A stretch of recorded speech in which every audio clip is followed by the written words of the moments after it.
Just turn the mute off. Oh, and where's my little clicker thing? You gotta make sure nothing's right there. Let me test it out with you. Okay. Try it out. Yay.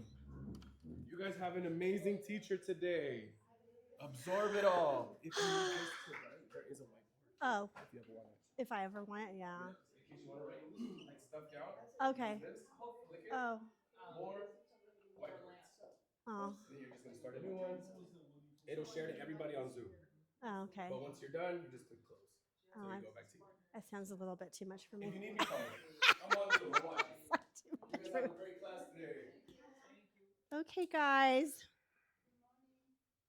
Good morning. Welcome. Thank you for being here on a Friday. Good morning. I mean, I don't know how attendance is usually on Fridays. But anyways, I'm Joy Murphy. I'm your facilitator for today's session for Ignite.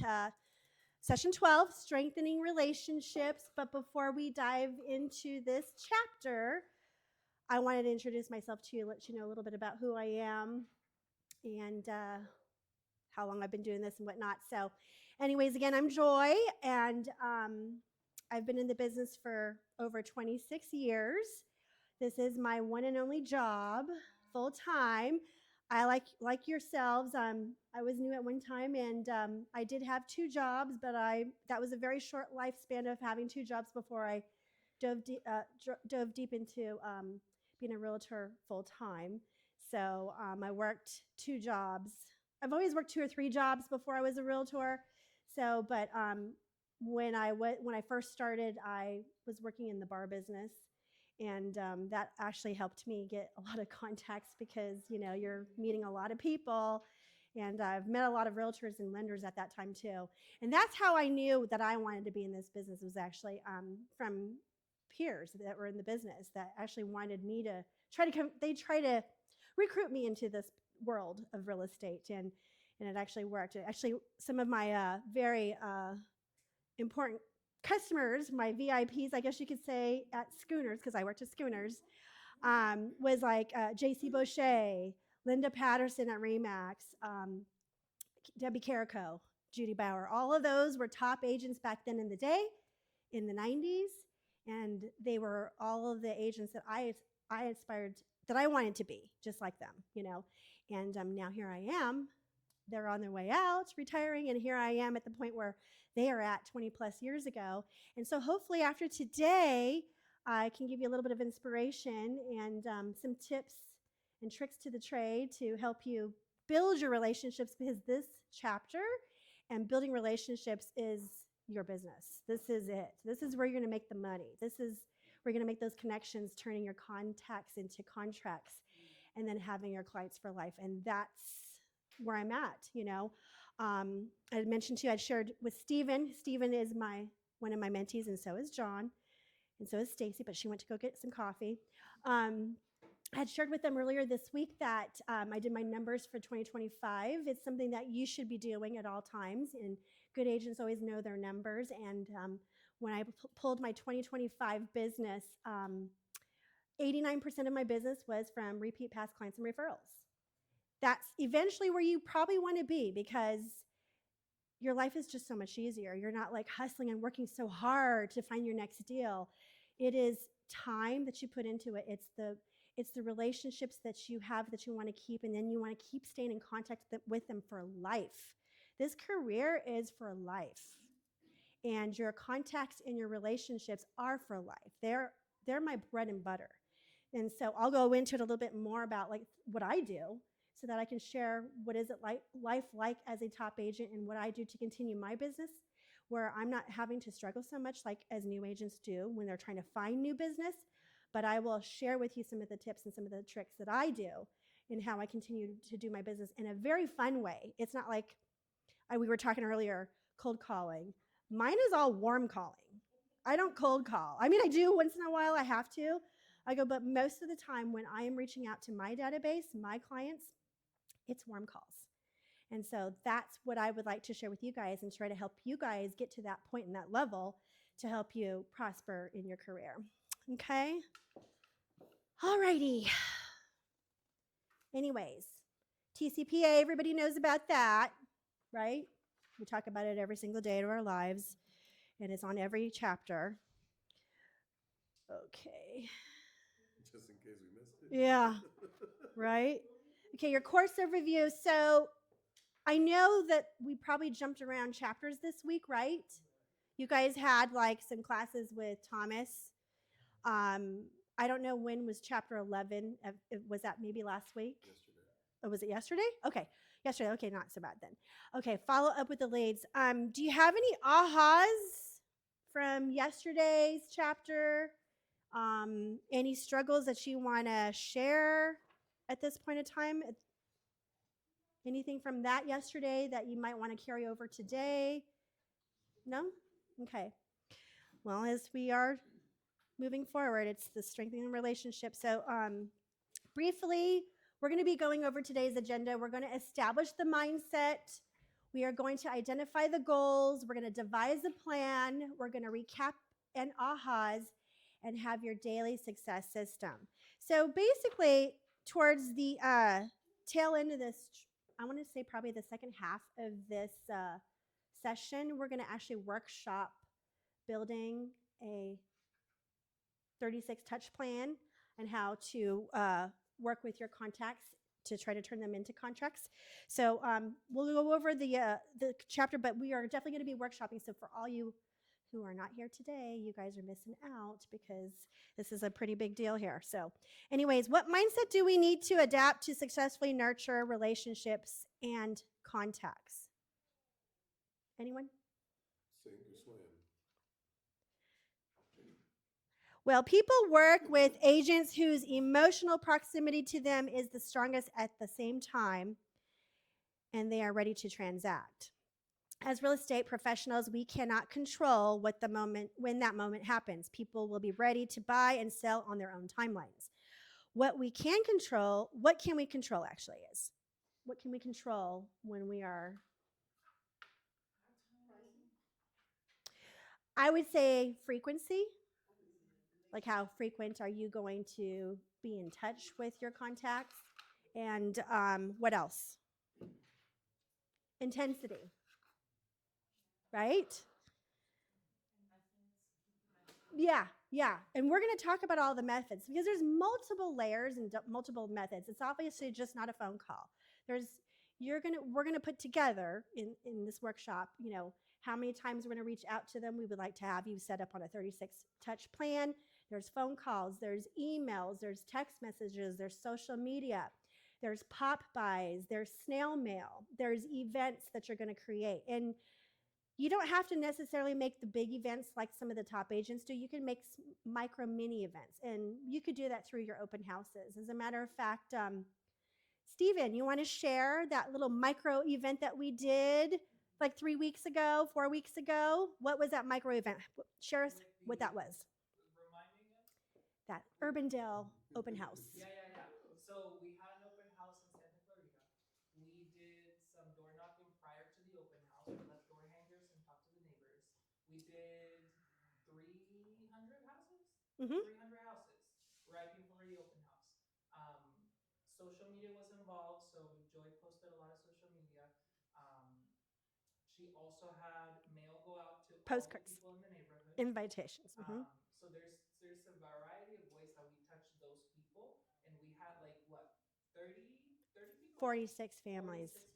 46 families show up. A lot of them were neighbors, and we were asking, how did you find out about the open house? And they were saying either the mail that I got, or the flyer that I got, or a lot of them also said Signs. which helps a lot in the open houses. But that variety really helped us. And Right. then we went out after the open house because that house sold in one weekend. And we let all 300 neighbors know in person that the house was pending. It's a different response to the before and after the open house, but at least they know who we are. They've seen our faces. We did a raffle too, which is another like an extra step. And this is part of what Joy wanted to do. That 12 level. It's a 7-level open house. It felt like it was 15, but it was a 7-level open house. Yeah, so we created an open house, and this is something that you guys can do too. If you have a very hot property, that you can make that an event for your client as well as your future clients and invite them to your open houses many times when I'm doing open houses, I frequently have clients that live in the same track of the open house that I'm doing. So I'm making an event purposely. I invite them to come over to pick up a goodie bag. I make goodie bags for them particularly just because I want to, say hi to them and just let them know that I'm still here. And then maybe perhaps they actually might know of somebody that might want to be their new neighbor. They might want to move into the neighborhood. As a matter of fact, I think Stacy and Stephen, not you yet, but I had shared with you guys that I want to say probably the last 5 of my listings that have closed, the last 3 were actually homeowners that knew the person that was buying the house. Because you want to know why? They either wanted to tell their friends and neighbors about, hey, this is a great neighborhood, or I want you to be my new neighbor, or whatever it is, or I want you to live here, and this is a great neighborhood. So somebody is always recommending somebody else to move in that neighborhood. So that is your opportunity to, really not just do an open house, stick a for sale sign, and that's it, call it a day, and sit there and hope and pray that somebody's going to show up. Take some time to plan it out. Everything that I do in my business is like an event. I plan things out. I'm a planner. I don't know about you guys, but I'm a total planner about everything that I do. Everything has systems and everything has plans and checklists and everything, and that's how I have developed my success, and that's how I move forward, in my growth. So, anyways, diving off of that. How many people that you contacted was within that 1 week before? Yes, it was a lot of work. We spent a whole week planning.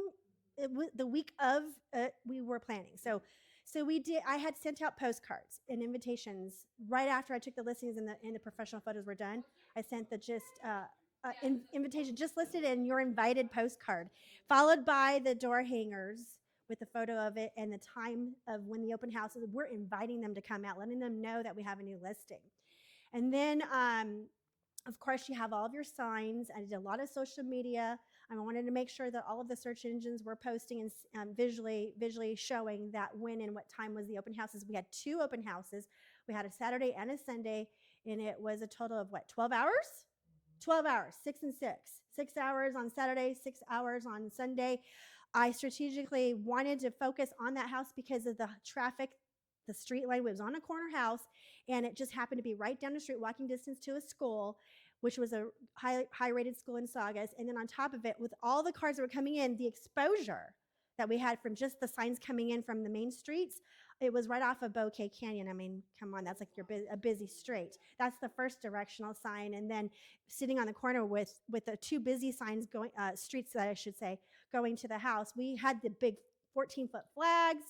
I had requested my affiliates to help support me in my business with donations to go towards donuts, cookies from escrow, monetary help for our giveaway, because we gave away a $500 Nintendo Switch 2 drawing. So I wanted to have a big item right before Christmas to maximize the amount of traffic to come in. So, not, people like to come over not just for, just to see the house. Sometimes they're seeing what kind of free stuff that they can get. So obviously we had cookies and we had donuts, and then we gave them an opportunity to also enter for a drawing giveaway. So we had something to dangle in front of them to entice them to get contact information.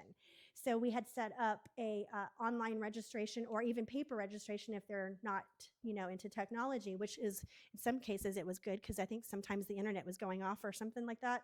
So it's a good thing that we had both options there. And they actually had to fill in all their contact information to be entered into the drawing to be eligible. So not all 46 people actually entered. How many did we have? 15? 15. About 15 people. So we have 15 first and last names, phone numbers, addresses, and email addresses from just that open house. So, I mean, what a wonderful way to get contact information. And now you don't have to spend $500. That was just like a one-time thing. That was for Christmas. I was trying to get I wanted to think of an idea of what can we do to get a lot of people to come in and something that was of value to them. Somebody that didn't have to purchase a Christmas gift that, they could actually have to give to somebody else. And it worked, and plus it's a tax deduction, whatever it was. So yeah. And this is a good example of the 7-level Gary Keller. Mm-hmm. Yeah. Yeah. Not every open house has to be like this. Yeah. Not every open house has to be. Do that, but I want to get to that point. You could do like mini ones. You don't have to do, yeah, do the mini ones. Yeah, we have, do the mini ones. Yeah, do the mini ones. Yeah, yeah. Yeah, I mean, a year ago, I started doing a lot more of intentional open houses where I was doing like the mini event ones. Like for instance, a year ago. What's coming up? What's coming up in the next couple weeks, guys? What big thing? Well, we got that, but what else is coming up before that? Super Bowl Sunday. So, so one of the things that you guys could be doing is turning that weekend into an event of opportunities for you guys, and strategically pick a good house with great traffic. That's the first thing that I would suggest. Pick one that shows well and is priced right. Take a whole week to plan out your whole canvassing touch campaign, because it's like you got to do all these steps to make it very successful. So you got to pick the house, do your door knocking, invite the people to your open houses, do a drawing giveaway, get your affiliates to help you host for the goodies. You've got our On Track Escrow will be happy to provide you an open house kit, a tray of cookies, some water, whatever it is. It's less money that you don't have to spend. Or you could even go to, on the weekend of, if you're going to host an open house, the weekend of the Super Bowl, they have the Super Bowl cupcakes at Sam's Club. That's what I did. I did that last year. I had the two teams on a Saturday of the cupcakes, and I went ahead and I invited everybody, and I did all my social media, and I did this on a pull home. This was cold. It was in February, but I had my lender sit in with me because I knew I was going to be busy because I planned it. And on that open house, and this was off of 60th Street. So even, and I think you did the open houses on those ones on Theodore. Yeah. So I did an event on that one. I did a Super Bowl event on that house. And on my first, on my Super Bowl weekend, I had about 15 families come through on that open house. And I got a lot of good contacts and whatnot. So that's just an example of like how you can take advantage of all your upcoming holidays and turn them into little mini events, to get your new Mets and turn them into contacts and then turning them to contracts. So when I first started real estate, this is all I did. Open houses, mall time. Okay, so I worked at Century 21 with Clara prior to me coming over here to Keller Williams, and we had a kiosk at the mall. And the kiosk had like listings for sale, and everybody was walking by. You're meeting thousands and hundreds of people on a weekly basis. I made sure I worked every single weekend over there because it was like an open house to me. So I know that we don't have that anymore, but an open house is just as effective if you do it strategically and you do it right. And you plan ahead and you do these little things. You're going to meet people. You're going to delight the people, actually, because you're doing something different that other agents are not doing. Most agents are just going to pick a home, sit at the home, put some signs. They don't put any effort into sweat. We're talking door knocking. You're putting a little bit of time and effort into all of your social medias. You're doing more advertising and marketing because it's all about that to get all those people. Because if you're going to just do what the ordinary agents are going to do, guess what? It's not going to work. And you need to stand out. You need to separate yourself from your competition. You need to offer value. You need to do what others are not doing. And that's what's going to separate yourself from your competition.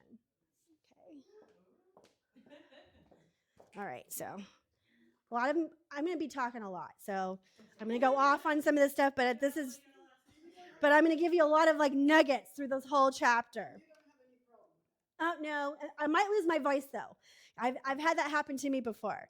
Okay. So know that growth comes from clarity, priority, and focused action. That's a Gary Keller in the Shift book. Gary Keller and his writing team remind us of the 3 things that lead to growth. The first 2 are thinking steps. First, we need clarity around the goal and priorities. Then we get into action.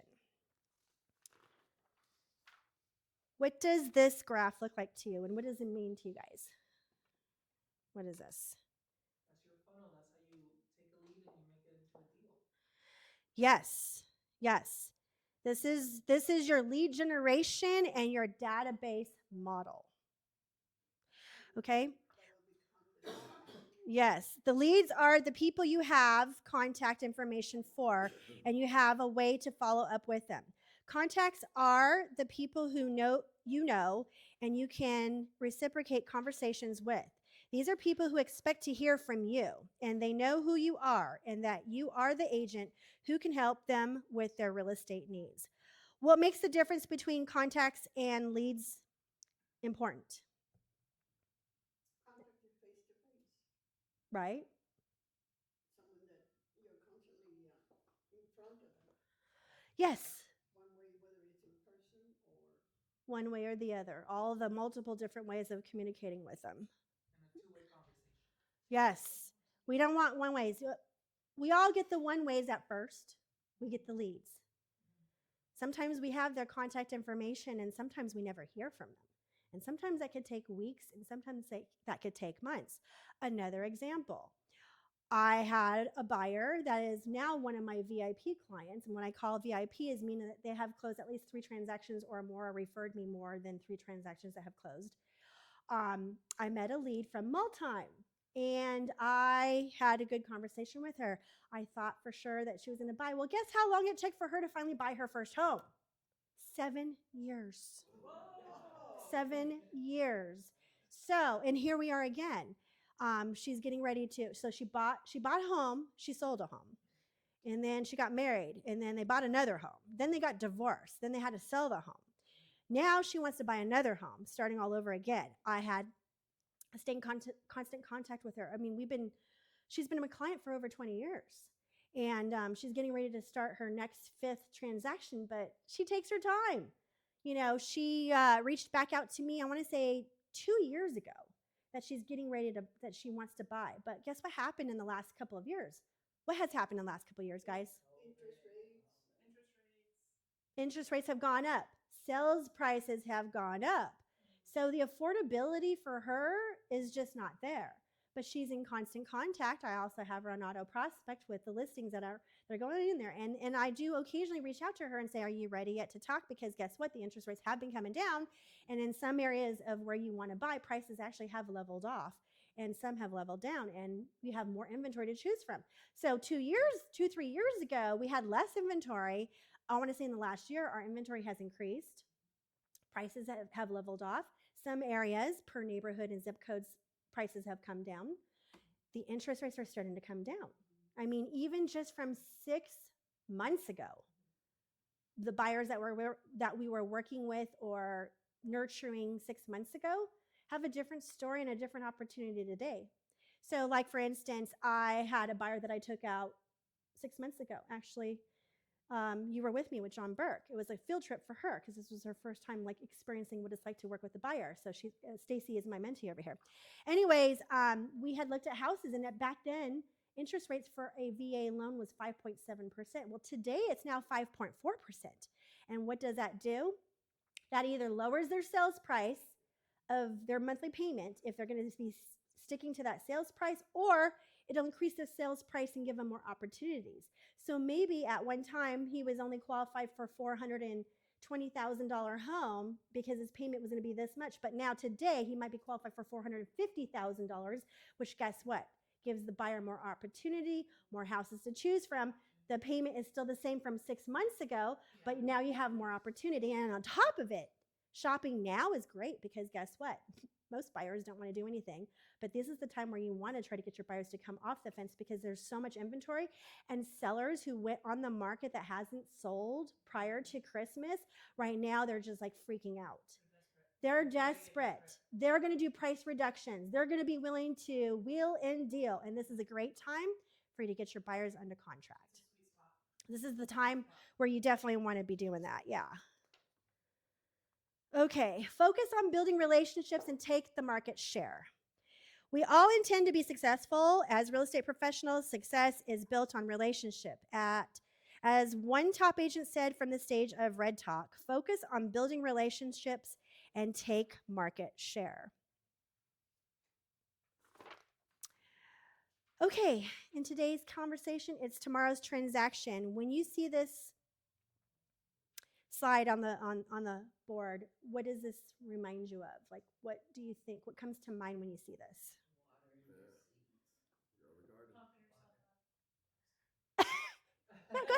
yourself up. Yeah.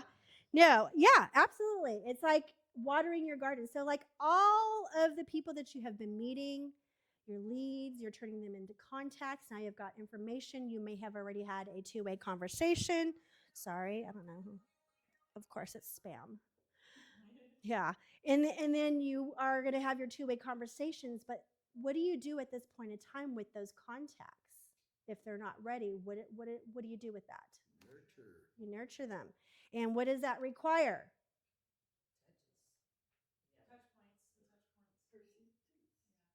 You got to plant the seed. You got to water it. You might have to fertilize it before you harvest, your work. And so, yeah, it's just like that. Your business is kind of like a garden. And what happens if you're not getting enough contacts in your life that you want to convert into contracts? What do you need to do?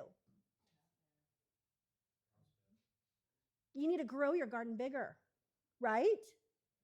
Your little 10 by 10 garden may not be big enough. Maybe you need to make it a half acre or quarter acre. Get it bigger so that way you're increasing your opportunities. So our life work business cycle is very much like gardening, right? Wouldn't you say? Yep. Okay. As Gary says, once you meet your new contacts, you either do business with them immediately or you don't.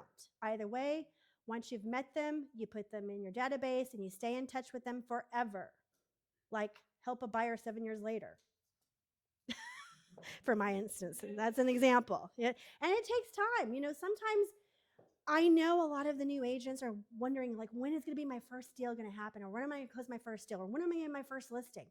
It takes time, but I promise you, if you put effort into it and you actually wake up every single day with a plan and you work that plan and you work it as hard as you possibly can, eventually it'll all fall into place. Sometimes when you put so much time and effort into, building your business, meeting your contacts, hustling, finding those new leads, turning them into contracts, sometimes they all happen at the same time. And when that happens, what is that called? A snowball. A snowball. As a matter of fact, Stephen was sharing with me, he goes, oh my God, you're absolutely right. You're right. You won't believe what kind of week I'm having. Snowballs happen. And that's where you want to get to that level, if by constantly being busy and having a plan. Okay. This is the second C of why for C2Ts in action. Commitment in all things. We are committed to staying in emotional proximity with our contacts. Be the real estate agent of choice and earn the right to work with them. In order to be successful at nurturing relationships, we must understand our goals. Take a look at this graph and compare it to the wave graph where every person in your database is on the wave of being ready to buy. In this graph, we have the lead generation phase on the left, where you are gathering and storing your leads rather quickly. In fact, you can generate leads in days or weeks. On the right end of the graph, you are busy with the transaction process, which can last from 2 weeks to 2 months, maybe even longer. So how long is the lead follow-up phase? Do you recall how many years it is between buying homes on an average? 7. Yes, 7 to 10 years. Does it make sense how important lead follow-up is, especially since it can take up to 10 years? Yep.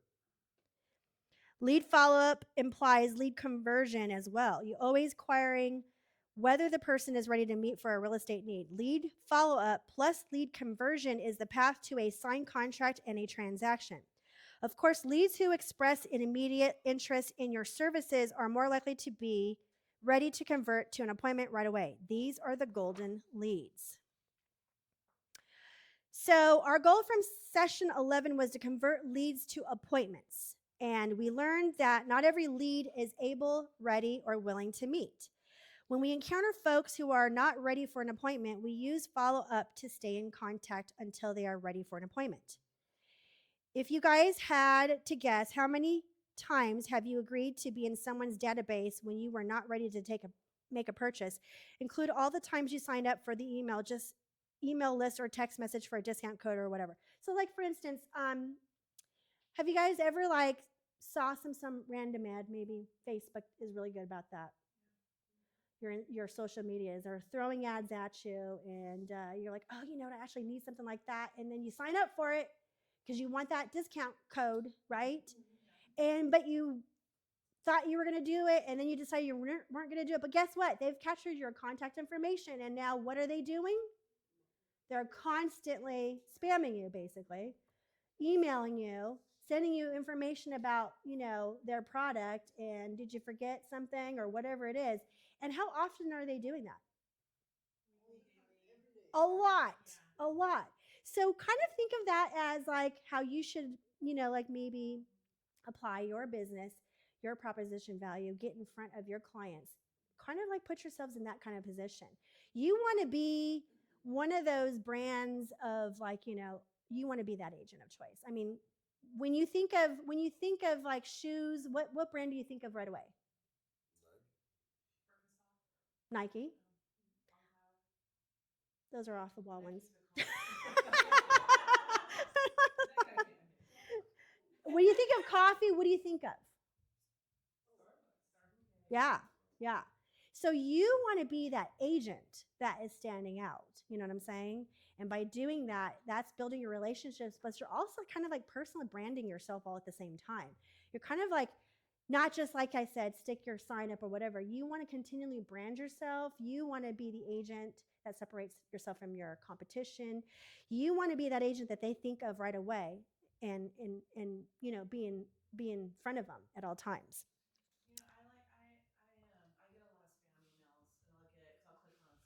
Uh-huh. Facebook will start throwing me with ads, and then I'll give my email to something, and I'll start getting emails from them. And if I'm really, really irritated by it, I will unsubscribe immediately. Right. And just keep deleting them. Right. But subconsciously, there's stuff that I don't mind seeing, because I know maybe I'm not ready now, but I'll use it in the future, even if it's like 1, 2 years from now. And there's people out there that are just like that, so they're not going to mind seeing a regular like email from you. And I say that to convince myself, Right. because that's the campaigns that I do, Mm-hmm. right? And I do it. I know that there's people that just don't like them.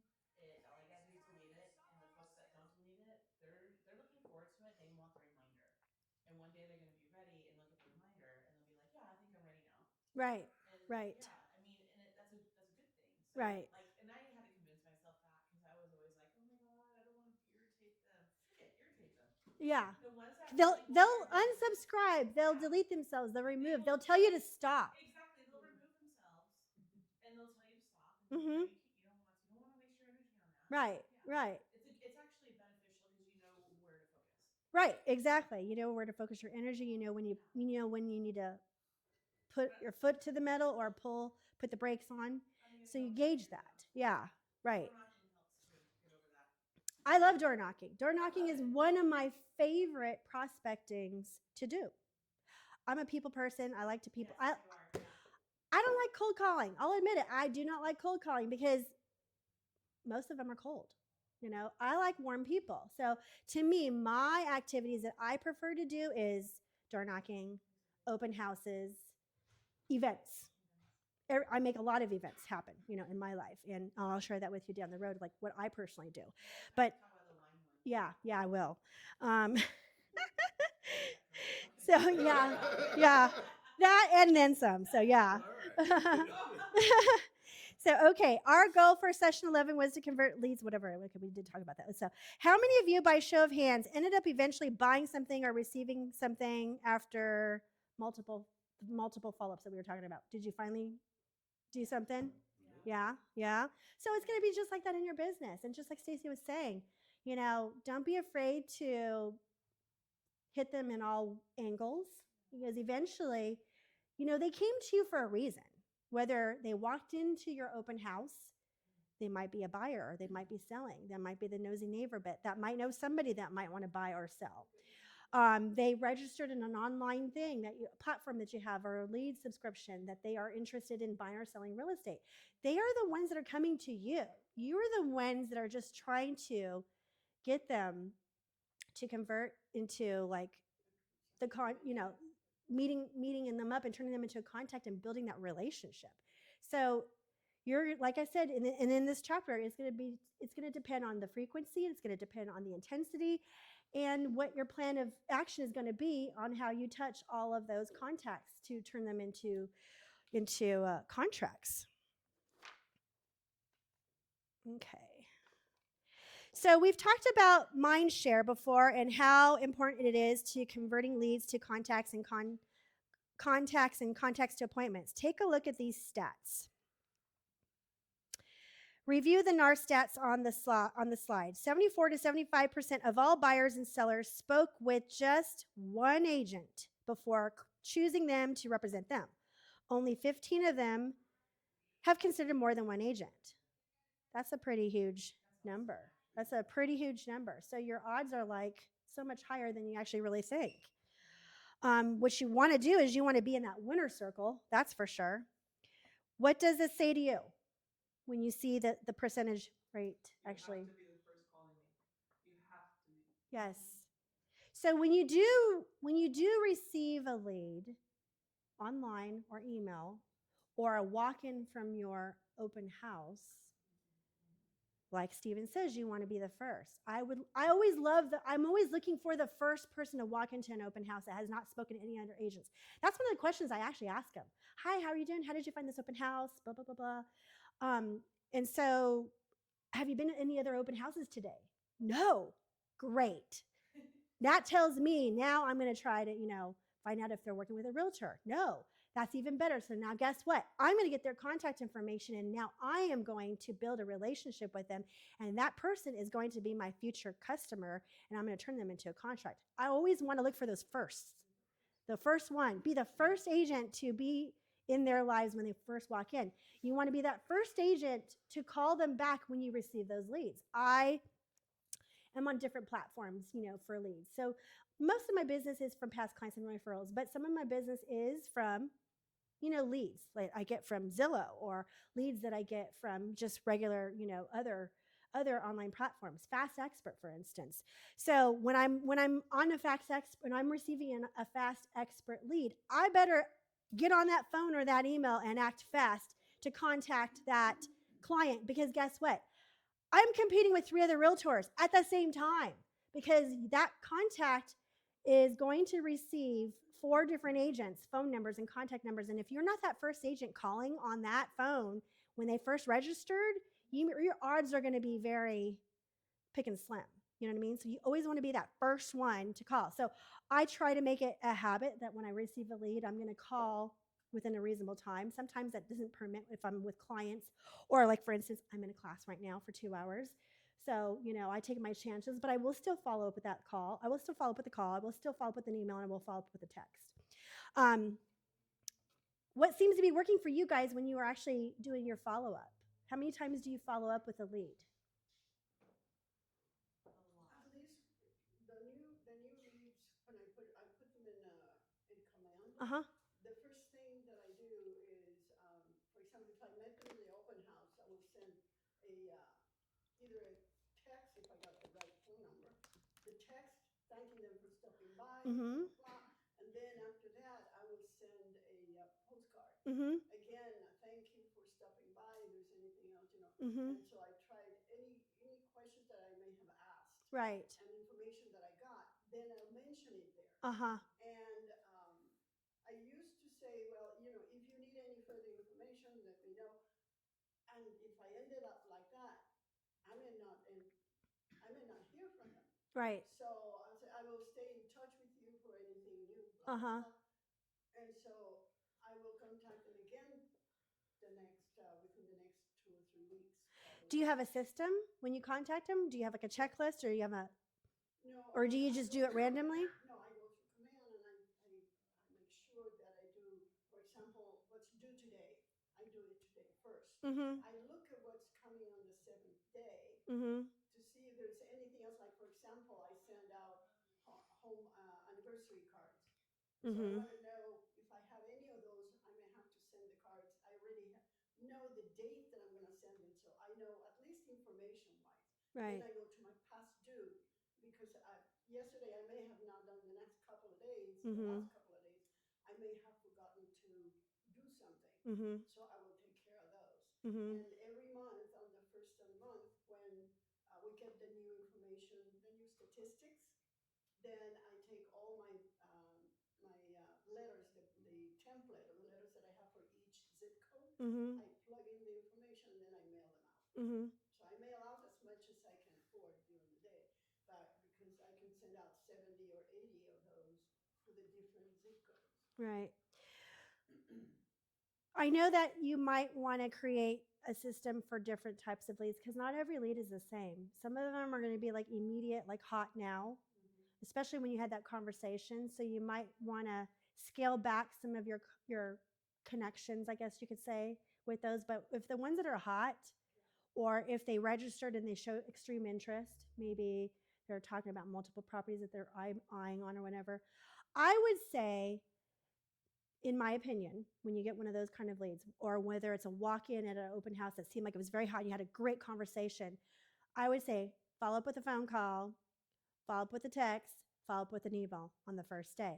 Second day, follow up with a text, follow up with a call at a different time of the day if you haven't heard back from them, call at lunch, and then follow up with an email. And then the third day, your phone call will be in the evening. So you're hitting 3 different times of the day. Your text messages are 3 different times of the day, and the email is just whenever they check their emails. So at least you're trying to get them at, because you don't know what their schedule is necessarily. You maybe not had that conversation. You didn't go into details with conversation with that lead yet. So you're hitting them at 9 different times in 3 days. And that, I want to say that's like blitzing your lead that you got, because you're trying to build a relationship and you're trying to hit them at different times. And what you're doing is you're trying to capture them at, at a moment where they actually might have that two-way conversation. So I would probably categorize like your new leads and do something like that, where if you've actually had multiple great conversations, you might want to scale back and not have so much intensity and not be so much, like spamming them or whatever it is, making them feel like they're being bombarded, because you could scare them away if you're doing too much. And you're going to be able to pull away, give more, whatnot it is. But the important thing is that you need to just like find a way. You'll find your way naturally. Sometimes even if we're going to build a 36 touch plan today, may not necessarily work for all of your clients, because not everybody is going to want to be touched 36 times or more. A lot of us top agents, we touch them more than 36 times, but we do them in so many different manners that it doesn't actually feel like it's 36. That might sound a lot to you guys right now, but when I'm touching my clients, it's touching them warmly, and it's touching them in multiple fashions, mainly my big events, my client appreciation events. When I host my client appreciation events, they're touched like 9 to 12 times for just the event, and I plan it 3 months in advance to get to that event, and I'm already touching them so many times. So in reality, when I am wanting to dive into my database and I want to build my business and find new business through my database, when I create my client appreciation events, I will be touching them multiple times easily. That's how I go over the 36 times, because that's just what I personally do. It may not necessarily work for you, but at least after today, when we do workshop a 36 plan, it'll give you an idea of what to do, and you can tweak it, And the idea is we want you to put something together and do it. Just do it, Okay. Okay, our clients never stop being contacts. We continue to nurture our relationship with them after the transaction to remain in emotional proximity and to help them share our value proposition. How many of you have asked a friend who they go to when looking for a new physician, a new hairstylist, a tailor, or a restaurant to try? Anybody like to get recommendations? Why didn't you just pick the first thing that came up online or on your Google search? You want quality, you want something proven. Right, because that person may have already experienced it. And it's so much easier to go that route than to do your own research and whatnot. And it's kind of like that with the leads. It's like, a lot of times, as I mentioned to you, 89% of my business is from referrals, past clients and referrals. A lot of my clients, when they send me a referral, it's because they've already shared their experience with that person about how I did my job and what relationship they have with me and what a great job that I did and all the stuff that I do that most other agents don't do, because a lot of these clients of mine have had previous agents before me. After they've had me, they don't want anybody else. And that's where you want to be. You want to be that one and only agent, that one person that you're going to go to, that one person that whenever your hairstylist is making a recommendation, or you're like last week, or was it this past weekend? My esthetician, I get facials, and she texted me over the weekend talking random stuff about a friend that is going through a divorce, and the husband stopped paying on the mortgage and left the kids, and what's happening with the house, and what are her rights, and we're talking about all this kind of stuff. So I had, like, I don't know, maybe like a total of 2-hour text conversation the entire weekend. And then at the end of that, my last text conversation, she goes, oh, and by the way, I'm referring you to somebody that's going to be selling her home soon, and this is her name, and she's going to call you. So this is the kind of conversations that you want to have. These are the kind of relationships that you want to build with all of your people, not just your contacts and leads. These are all of the people that are in your lives. You all get your hair done. You all get your nails done. You all get, whatever it is that you need, dry cleaning. I don't know what you do, but you all have contacts in your life right now that you can build business relationships. And whenever my lady is ready to refer me business, and she is one of my VIPs, she has never bought or sold a home through me. My lady that does my facials, she's never bought or sold a home through me, but she sure sends me referrals like you wouldn't even believe. And guess what? And most of those referrals end up turning into my own VIP clients. I convert them and want them to help me grow my business, because I always ask for referrals. I ask for referrals when I'm in business with them.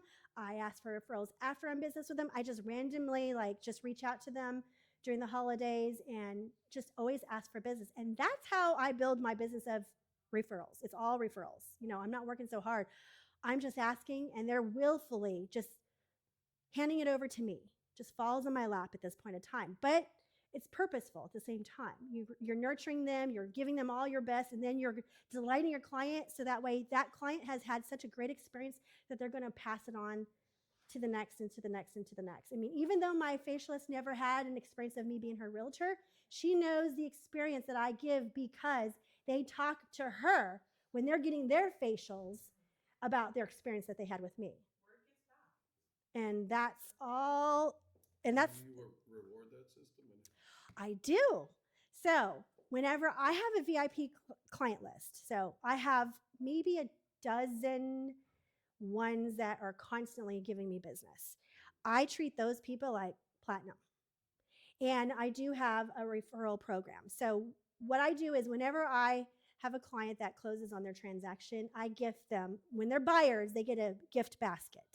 The gift basket not only just includes the stuff that you will never use and see again because I maybe have ate it or whatever it is, might have like cookies or whatever. I also include my Cutco products. Cutco, she's going to come out here. She may have already come out here. You're going to see her, Deanna Escortino.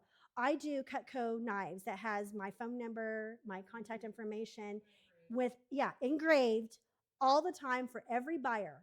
They get a set. They get a set with their gift basket that has like kitchen towels and whatever it is, a starter up basket for goodies for their home, and then some snacks. Because maybe they might also need a meal because they don't have any food. And so I do like a pasta sauce or whatever it is so they can do an immediate meal at the house the first night, whatever. And so when I have the sellers, they also get a set. They don't get a basket. They just get a set of knives. When I have a client that refers me a transaction, I send an immediate thank you card with a coffee cup or coffee gift certificate. And then they know that when the escrow transaction closes, they're going to get a new Cutco knife to add to their collection. I have probably about 8 clients out of the 12 that have like maybe anywhere between 12 to 20 different knives from Cutco. That's how many referrals that they are giving to me. So that just tells you, how much I work. They are my VIP, yeah. Oh, yeah. I always call them sometimes and say, take a picture of your knives. Do you have this one? Do you have this one? They'll go through it, and they get so excited because now they're getting to pick their knives. So when I order my knives, I intentionally, and Deanna will tell you this. She might even tell you the story or share the story. And I'm one of her VIP clients, by the way. So I'm actually her number one sales person in Lancaster. So, yeah, because I live in Lancaster. Yeah, so I'm her number one sales. So would you believe, I asked her, I go, you know what? For shits, kicks, and giggles, I go, Deanna, how many knives have I bought through you through my lifetime since I've been doing this? She's like, that's a good question. I'm gonna have to do some research. Let me dig that all up.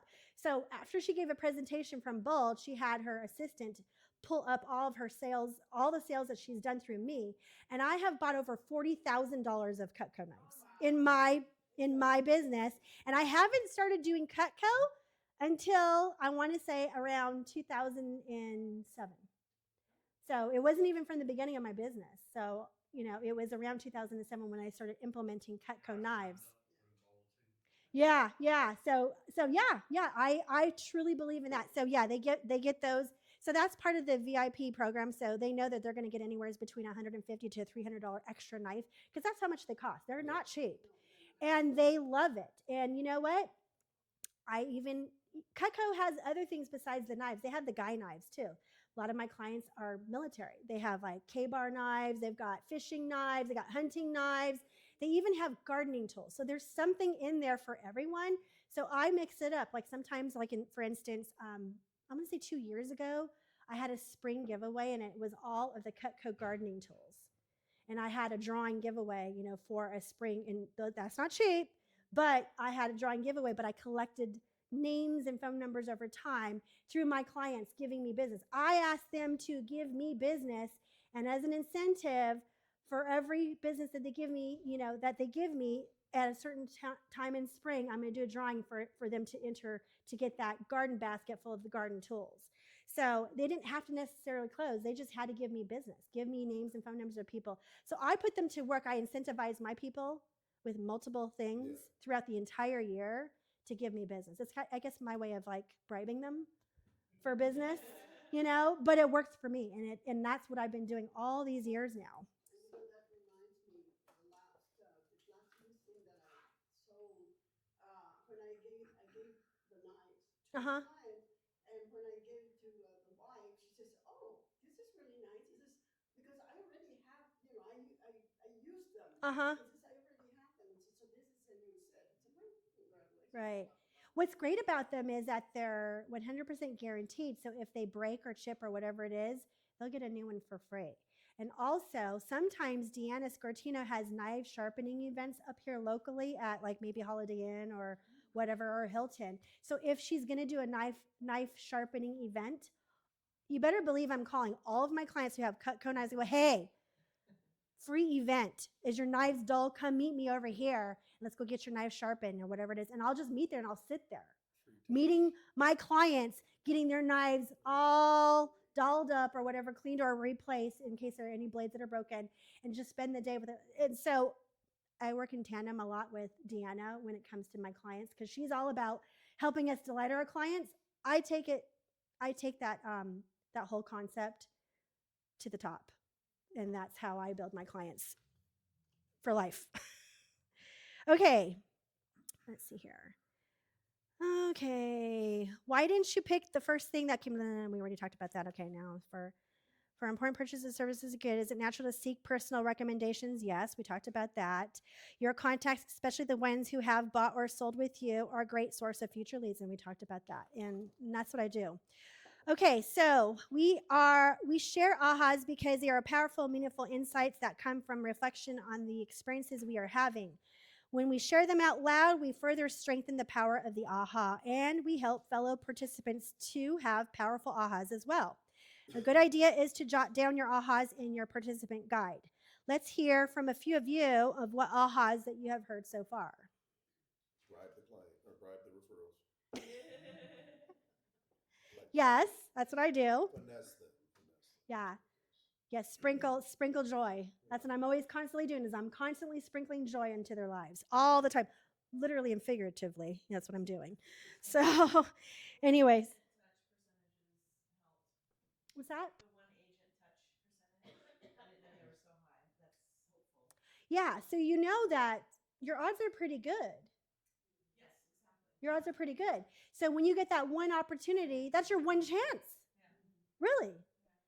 To make yourself shine, and really capture them. And it's all about the mindset too, because we talked about the mindset. I mean, wouldn't you say that when you meet them, it's like game on. You got to put yourself into character at that point of time. people sense that when they walk in the room, like, okay, this is going to be one of them bugging agents, or this is an agent that is like really bubbly, or this is an agent that is full of knowledge. They're going to know right away because a lot of them are walking into different open houses. As a matter of fact, I would dare you to go and check out your competitors' open houses. And whenever you are not hosting an open house, go swing by an open house. Go spy on your competitors and go see what they are doing. Pretend that you might are just checking out the property, but you're really spying on what they're doing and see what value they're bringing to the table to the general public. I dare you to do that, because that will show you what are they doing that's differently that you're not doing, or what can you do to add to your business. And plus, it'll also give you an opportunity to meet a colleague in the business, build relationships, because you're not just building relationships with your clients. You are building relationships with your fellow agents, because you're going to be working with them on the other side of the transaction. That's a great idea, actually. And I was just thinking, what if they asked you to sign an R form? Then you have to be like, You say, I'm a realtor, here's my card. I was just saying, Yeah. you had to be like, hey, Yeah. I'm a realtor. No, you're supposed to. By law, you're supposed to. You're supposed to disclose that you're a realtor. So a lot of people, so here's the thing. I catch a lot of people. They'll call me and they're going to be nosy. They're going to talk about my listing or ask questions about my listing, but they never disclose up front, I'm a realtor. So I have to ask that question at a realtor. I'm like, well, why didn't you tell me in the first place? I feel like teaching them a lesson like that at that point in time. You're supposed to. When you are calling on something, you're immediately supposed to say you're a realtor. When you're walking into something, you're immediately supposed to say, I'm a realtor. So walk in, make it fun, introduce yourself, get to meet your fellow colleagues, because you're going to be doing business with them in the future. Find out who they are. Talk about the house. Look at the house. Maybe that house might be something that comes along for your buyer. You saw it firsthand. So spend your weekends doing that. And there's plenty of, we have 100 houses at any given time, every single weekend. When you're out running around doing errands, stop by. Be nosy. See what they're doing. Change what you're doing, and then, get some ideas, because some of these ideas are crafty. They're really crafty. You're like, why didn't I think of that? You know what? Oh, sorry. Go ahead. Last weekend, I held an open house for Jessica Dixon Uh-huh. in Roseman, and I had a great turnout. It was like 8 families, but one family actually stuck out to me. He told me he was selling his house in Cal City, wanted to move closer to Roseman. Mm-hmm. So after the open house, I didn't call him or anything. I just stopped by his house. He gave me his address. Uh-huh. I stopped by. When I pulled up, another realtor pulled right behind me. Mm-hmm. And I got out. I said, "Can I help you?" She said, "I'm a realtor." He stopped by one of my open houses. So I said, "I'm just going to call him." She told me she's going to call him. I went to the door and knocked on the door. He answered. I spent about 45 minutes in his house looking around. Uh-huh. He's checking out his house to sell. Cool. So I think Tuesday I stopped by. I left his kids with a box of Legos with a thank you card. Uh-huh. I stopped by and I texted him yesterday. He said he got it. Right. Keep on touching him. Right. It's the little. He's not ready to make a move yet. Right. He will be. But would you say that you probably have left a lasting impression? Oh, definitely, yeah. And now you're going to be building that relationship. And then you're going to have continued conversations until he's ready by checking in with him periodically. And as you check in with him periodically, you're going to be asking important questions. And then guess what? When there's going to be a point in time when they stop, The speed that you was talking about really comes into play whenever you have Right. competition who's coming up right behind you. Right. Eventually, it's going to be turned around. He will be asking you questions. That now he's gonna start to rely on you for information, and now you're building that it's now on the other side where you flipped it over, and when they start to ask you the questions, then you're almost there, or you have them. But all the other families left fake information. So how do you actually get them to? Do you give out like lotto tickets or something? So we can't make them sign those forms, but I have a real good way of getting them to sign those forms. You mean the open house registration? Email addresses. Right. Well, offer an item of value. That's what I was thinking. It doesn't have to be huge. And you know what? You know what my favorite store is for items of value for my thank yous? The dollar store. Okay? The dollar store is my favorite. Actually, as a matter of fact, on one of my, and I brought some goodies to show you like the stuff that I'm doing. Like for instance, I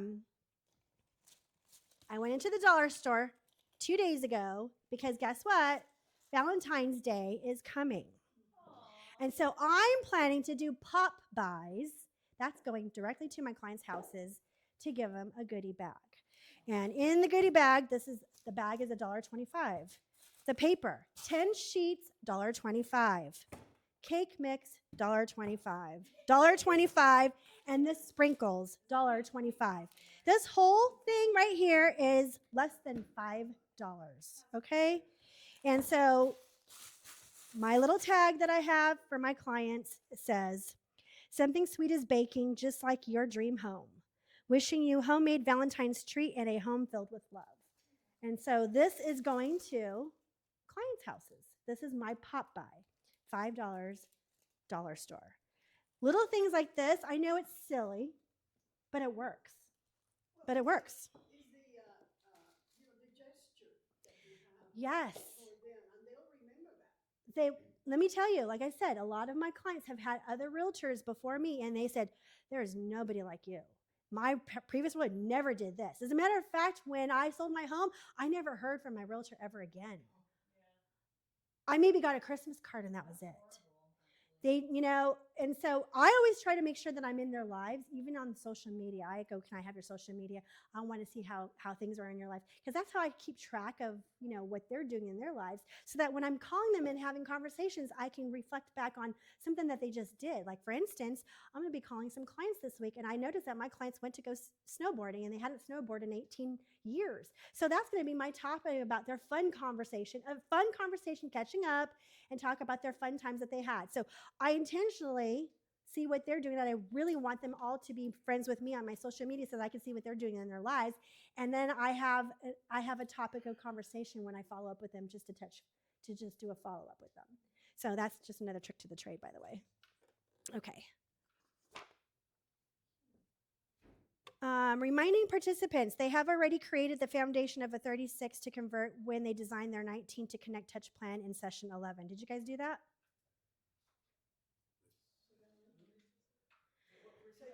Okay. He brought up what the touches are, but we didn't actually, we learned what they were, but we didn't actually go through. Oh, you didn't? In detail. Oh, okay. So your 36 to Convert plan is a comprehensive program with different layers of input. It contains a mixture of phone calls, newsletters, events, market updates, home valuations, and other value-based products. The trick is to find what people are in your market value and design your touches to match what they value. How will you know what your contacts value? Okay, so you know what I'm going to do, guys? I'm going to hand out here, this is a 36, this is kind of like a map. And what I want you guys to do is like get together in groups. Here. Get together in groups. And I think now's a good time that let's build your 36 touch. You guys didn't do anything in the last one. You didn't even do an 11 thing, right? 9? No? We talked about this a couple weeks ago, or at least a piece of Okay. We didn't go into the Oh, we're going to make one today. We're going to make one today. You guys can break up into groups of people and take some time. These are just some samples. Yeah, this week so far mostly. Huh? Oh, you guys get to be my group together. That'd be fun. So yeah, you guys all bundle up into groups of 2 or 3 and come up with a plan.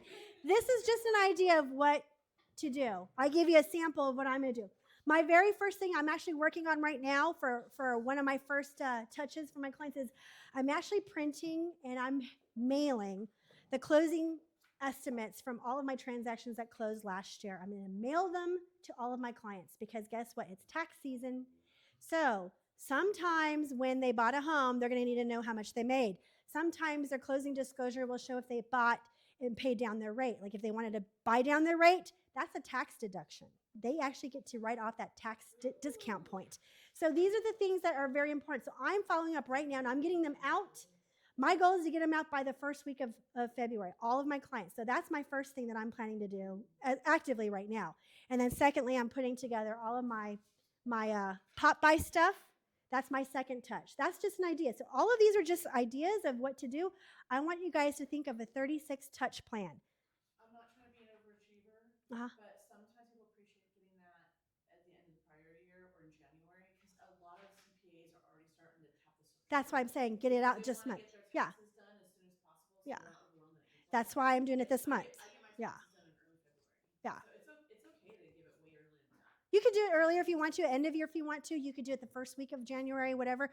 As long as it's in January, that's good because by law, all of the 1099s and W-2s go out. They have to have them out to, I think, all the employees by February 8th. Yeah. February 8th is the cutoff time. Yeah. So you want to try to get all of that to your clients before that date. Or personally hand deliver it. So I snail mail my stuff because I plan on doing other pop buys with goodie stuff. You know what I mean? That's just so they have a printed copy so they don't have to make a copy in case they don't have a printer. It's already done and it's in their mail and they can just bring it to their tax accountant. So that's my first touch. So, but in the meantime, that's just an idea. I want you guys to take some time to craft together a 36 touch plan. What are you going to put in there? Are you going to do some mofers in there? Are you going to do sweet pop buys, silly stuff? It doesn't, you should incorporate fun into your stuff, not just be all about salesy real estate stuff. You need to incorporate some fun too because you need to let them know that you're human and that you want to have some fun too. So show some fun in your 36 touch. That's my personal opinion. Okay? And then we'll come back when we're done.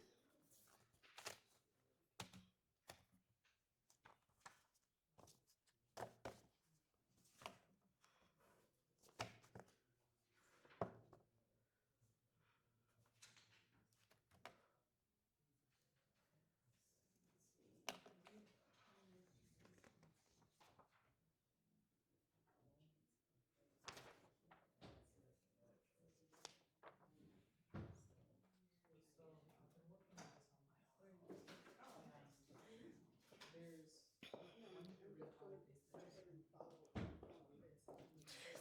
Yeah, you should always have at least 4 phone calls a year.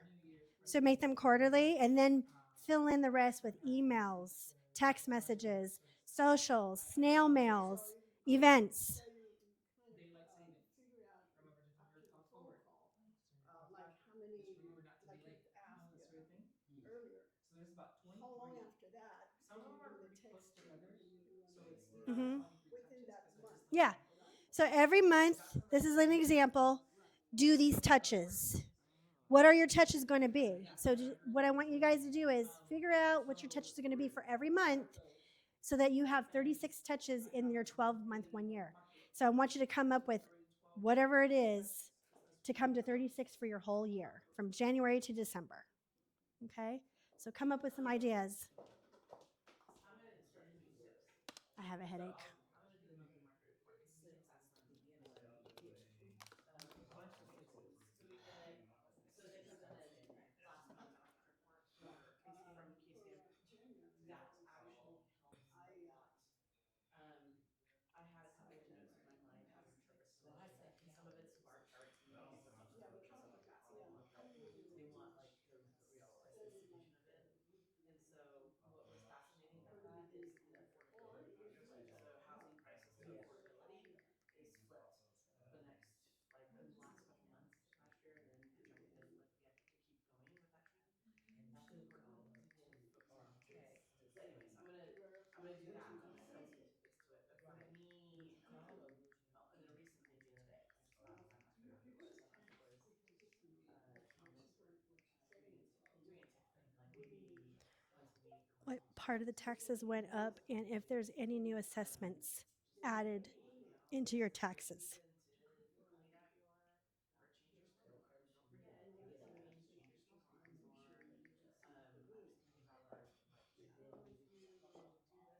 It's a breakdown.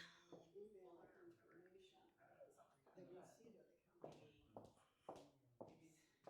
but that's my self-homework assignment is to put that in.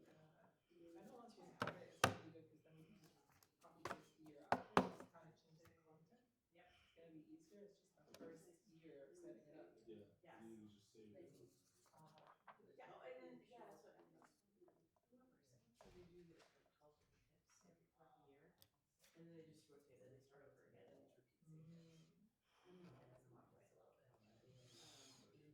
Wash my hands.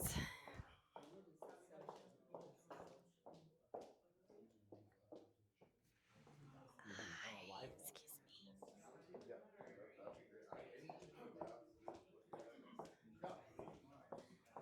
I have a headache.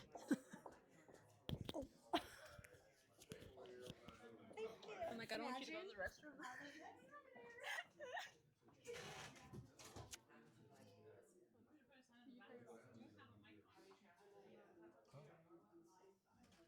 Just like.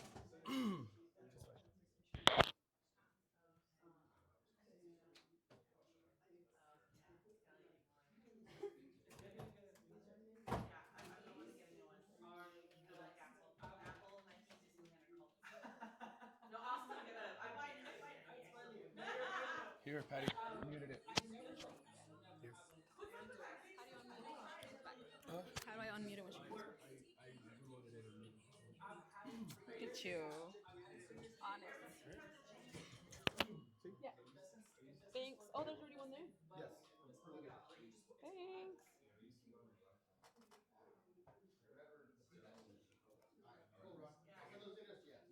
Welcome.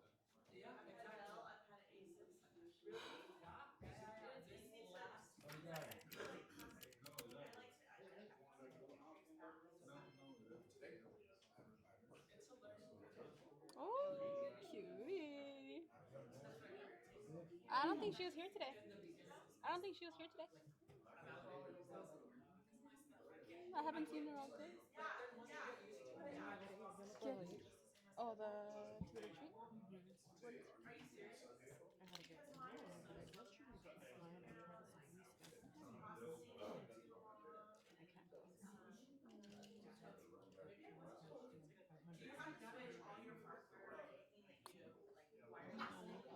¿Qué rentaron?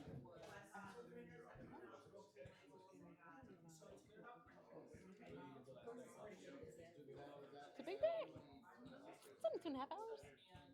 Oh, but to the snow?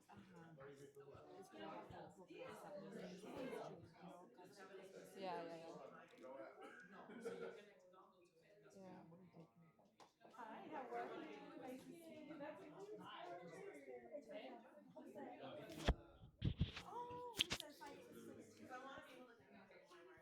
So cute. Thank you. Back at you. Thank you. You get to just click back on. Let's see what I'm doing. Yeah. Thank you. Thank you. Thank you.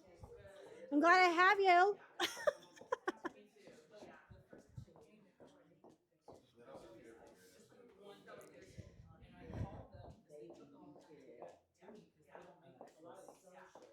And they did offer me yes, and they gave me like a free wireless keyboard, which is like $200. So I have them with the no, just like a regular Apple keyboard with Apple. I love my So I keyboard. have I have my desk. ergonomic that lights up and just like I love it. It's so it's I have my desk with my mouse. and we're working with Promise. We're getting our welcome. We're talking about things that help us make our job more efficient. Yeah, so I have it all set. See, we already have our plan. Okay. We got a lot of ideas. By the way, oh yeah, sorry. I'm working a couple of. Mhm. You're talking about I'm helping going through Messenger or You could do social. Social. You could do social media posts to include some contacts. You could do social, or you can, and it also can mean a social event, also. So either way, you can, however you want to do it. So like, doesn't necessarily mean that the social has to do with your client. It's you're doing you could do a social media post that offers some kind of contact or something that is giving an offer to a client. Like for instance, last week I did a video, or maybe the week before, I talked about interest rates on my video. It alerted a lot of my clients because the rates have been coming down. I got DM'd from my video from multiple clients of mine, and we had to look at the rate to see what their rate was and see if it has changed any for them to do a refi. So stuff like that. You can incorporate social posts to be one of your 36 touches and make sure that you're friends with your clients on social media. Yeah. And then social, that also could mean you're planning a social event. Like in the summertime, Maybe you would like to sit and park at 31 Flavors on a very hot summer day and offer them a scoop of ice cream in exchange for a scoop of what's happening in real estate. Have meaningful conversations over a scoop of ice cream at 31 Flavors. That can be one of your 36 touches. Another one is coffee on me. Invite them to Starbucks. Bring your laptop. Sit there all day long and offer a cup of coffee to get caught up on conversations with your clients. I think what I thought you were talking about is things, social with the client, not, not that kind of social, do your postings and things like that. Mm-hmm. Well, you can either or. Do a social post, a post on social that offers them content that gets them to contact you because you want to have a conversation. So it doesn't have to be directly to that client. It can be to any. It could be anyone. It could be anyone too. If you don't have enough clients and you're trying to find clients, you could do that and make new clients. You could do that too. So it just concentrates on developing the 36. Yeah, correct. You do certain things because you're going to send it to your client, but then you're doing it actually to gain more clients. Yes, yes. Since I don't have any clients, Uh-huh. I've been talking to people and stuff. and Business it's not- partners, friends who have businesses, small businesses, So, your neighbors, your family members. Those are going to be all your first points of contacts. So start going with it. So if you get your nails done, if you get your face done, if you get your hair done, do you have a seamstress? Do you do a hobby? Do you knit? Do you do bunko? Do you do bingos? Do you belong to clubs? Join clubs to meet people. Go to wine tasting. Go to wine tasting events. I now do wine tasting all the time, and I'm meeting clients all the time at that stuff. Yeah, go to events. Make yourself social. Be intentional about your social events. ask you, like, you guys sent out calendars that had recipes Mhm. for each month. Right. So the first one was mailing out. Uh-huh. I didn't do the email because I didn't like if you text and say, Uh-huh. you like the chili con carne Yeah. for January. That could be a follow-up phone call. You could do yeah. Social, would you, social wouldn't be doing the recipe and then texting them this is what mine turned out, how Uh-huh. you do it. That's not social though. is it? No. What you also could do is if you are really good friends and you're comfortable with the people that you know that are not necessarily your clients but could be your future clients, you could take that recipe, make it, and invite them over to try that recipe and just have them have a conversation over a glass of wine and everything and make it an event at your own home. That's a lot. If you love cooking and you love people, they're going to come. How are you guys doing so far? Are you still coming up with all your 36 touches? Or are you kind of like, yeah? Okay. Did you guys come up with your 36 touch plan? You have an idea of what you want to do? Yeah, each picture of half of it. So he already has categories for every holiday. Okay. And then, well, I just added tips to that. Okay. Every month. So I've identified about 23 different holidays. Okay. So excuses for me to say hi. Of course. Happy, Yeah. Labor Day weekend, have a safe Memorial Day. Uh-huh. Whatever it is. I added daylight savings on there, so I already have like 2 extra ones. Uh-huh. And then monthly market reports, so that's another 12. Mm-hmm. That's one of your MOFers. I have actually separated that into Uh-huh. 2 different bite-sized emails. Okay. So I'll do a market report, and then I'll do an interest rate, a mortgage interest Uh-huh. rate outlook. Yeah. So that way it's not like too chunky. Sure. People don't have to- Yeah. And so I also wanted to do at least quarterly something about protecting your assets. Mm-hmm. Because we had like a lawyer come in a long time ago, Yeah. and he was talking about how we sell the houses, but we never follow up with like how to protect their assets, and people don't know about like estate planning and that sort of thing. Uh-huh. So I was Or like, LifeLock. yeah, like, I have everything LifeLocked, including my title. every Oh, sorry. I'm planning to do something along those lines, like Right. a little, snippet of information. Right. Here's how you Right. should do, like trust or Right. whatever, Right. So there's a good amount of touches there. And Right. like a variety of So what are you going to be other dozen stuff? Phone call. So Phone calls, text, events, phone call Popeyes. 1 to 2 times a week, depending Mhm. on how warm they are. Mhm. It's a rotational.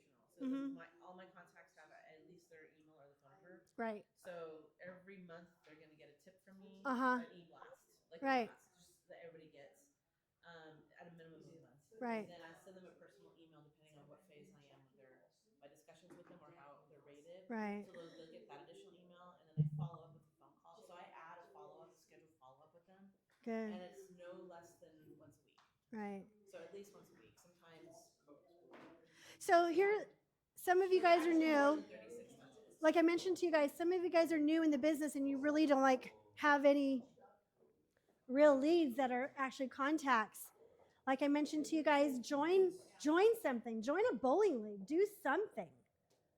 Get yourself out there and be in the social world, and then intentionally, wear shirts that have your business on it, and so that you're notifying everybody in the world that you're in real estate, in the business of real estate. So that would be another great way to meet new people. I mean, Stephen, what are you doing in your social world to meet new people? I joined the city of Palmville as a community ambassador. So I'm going to be doing community events and helping them out. And I'm going to be at the first table at the events, registering people Forefront. in, talking Mm-hmm. to everybody that comes in and just kind of letting them know, Nice. Yeah, this is who I am.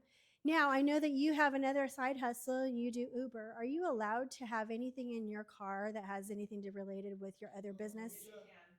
Yeah, I talked to Yeah. him. I hand out the cards and stuff. So could you They actually recently, within the last couple of years, because I know I drive for Uber too. Uh-huh. They actually encourage you to talk about your other businesses. Couldn't you put something together on the back seats of your back seats that has something with your QR code or something about your side hustle? Hey, I'm a realtor too, whatever it is, and put that on your back seat so that you're always constantly being in the forefront of Probably people. could, but to be honest, like you pick up a lot of shiesty people, and yeah, So you kind of Drive in Venice Beach is fun. I will not drive the AV though.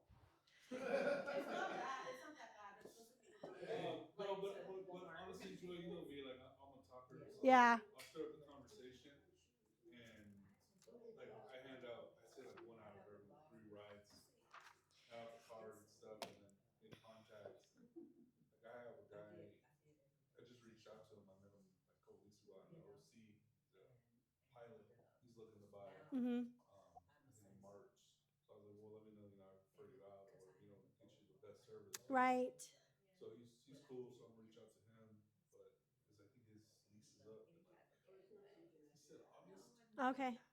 but I guess the end of March he's on vacation. It's just him and his wife. Right. So, but Okay, guys. We all done now? So if you haven't finished your 36 touch plan, at least go back home and refine it a little bit more. And you might find a way you might want to change it up. Maybe it's not what you really wanted because you didn't have enough time to really put your thoughts into it today.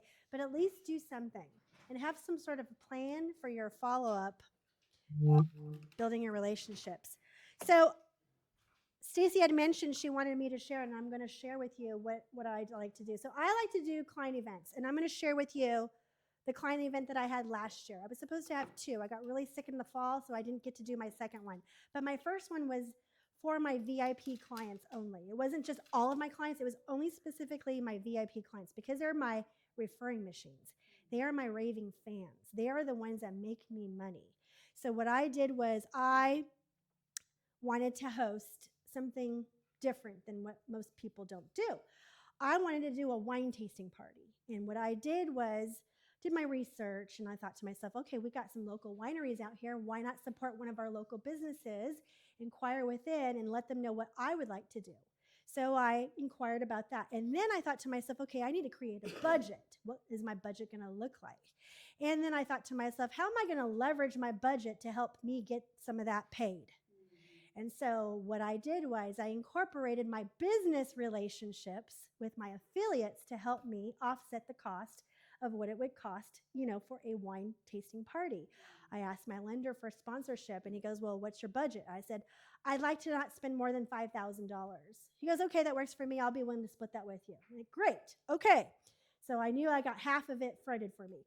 Then I also wanted to sprinkle in some additional stuff besides just wine tasting at the party. I wanted to incorporate food also, because you don't want to just liquor them up without having them something to eat and taste. So I took it upon myself to incorporate different slices of cheese, different, sweets and savory stuff. I did a basic charcuterie box for every one of my clients. My sister is a sous chef. I had her build charcuterie boxes with it all sealed and everything to bring to the wine tasting party. So I helped a small business, and she was helping me, and I had to choose the wines. We had 5 wines to taste for the party. So every wine had different cheeses to taste, or different chocolates, or different whatever it was, flavors or whatever. And then mentioning my affiliates, I had them, and I asked them to help me donate raffle prizes to give away, for the people that came. So I had 6 affiliates provide me nice giveaways. And then me and Dean also gave away champagne brunch for 2 at the Queen Mary.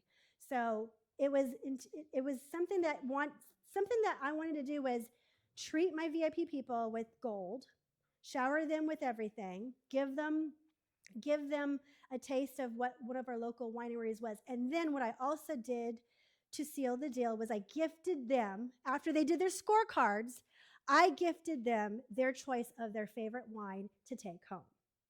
So they had something to go home with. They had the experience that they got to use and to go through, and then they got some people got lucky on getting some good stuff, some goodies and everything. And I invited my affiliates. So that's how I leveraged everything. So I develop relationships with my clients that are VIPs. I develop my working relationships with my affiliates, and I put them to work, and I help leverage my costs and offset my cost, and then give an experience to your clients that they will never forget.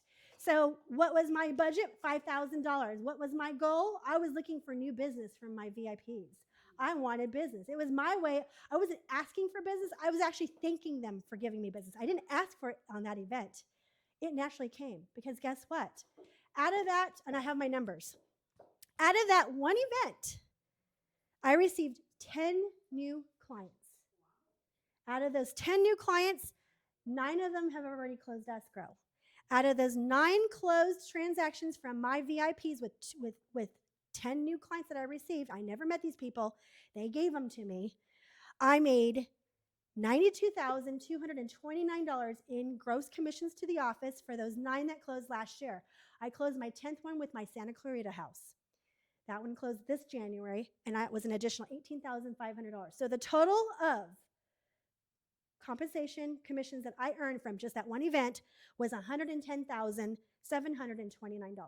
from one event.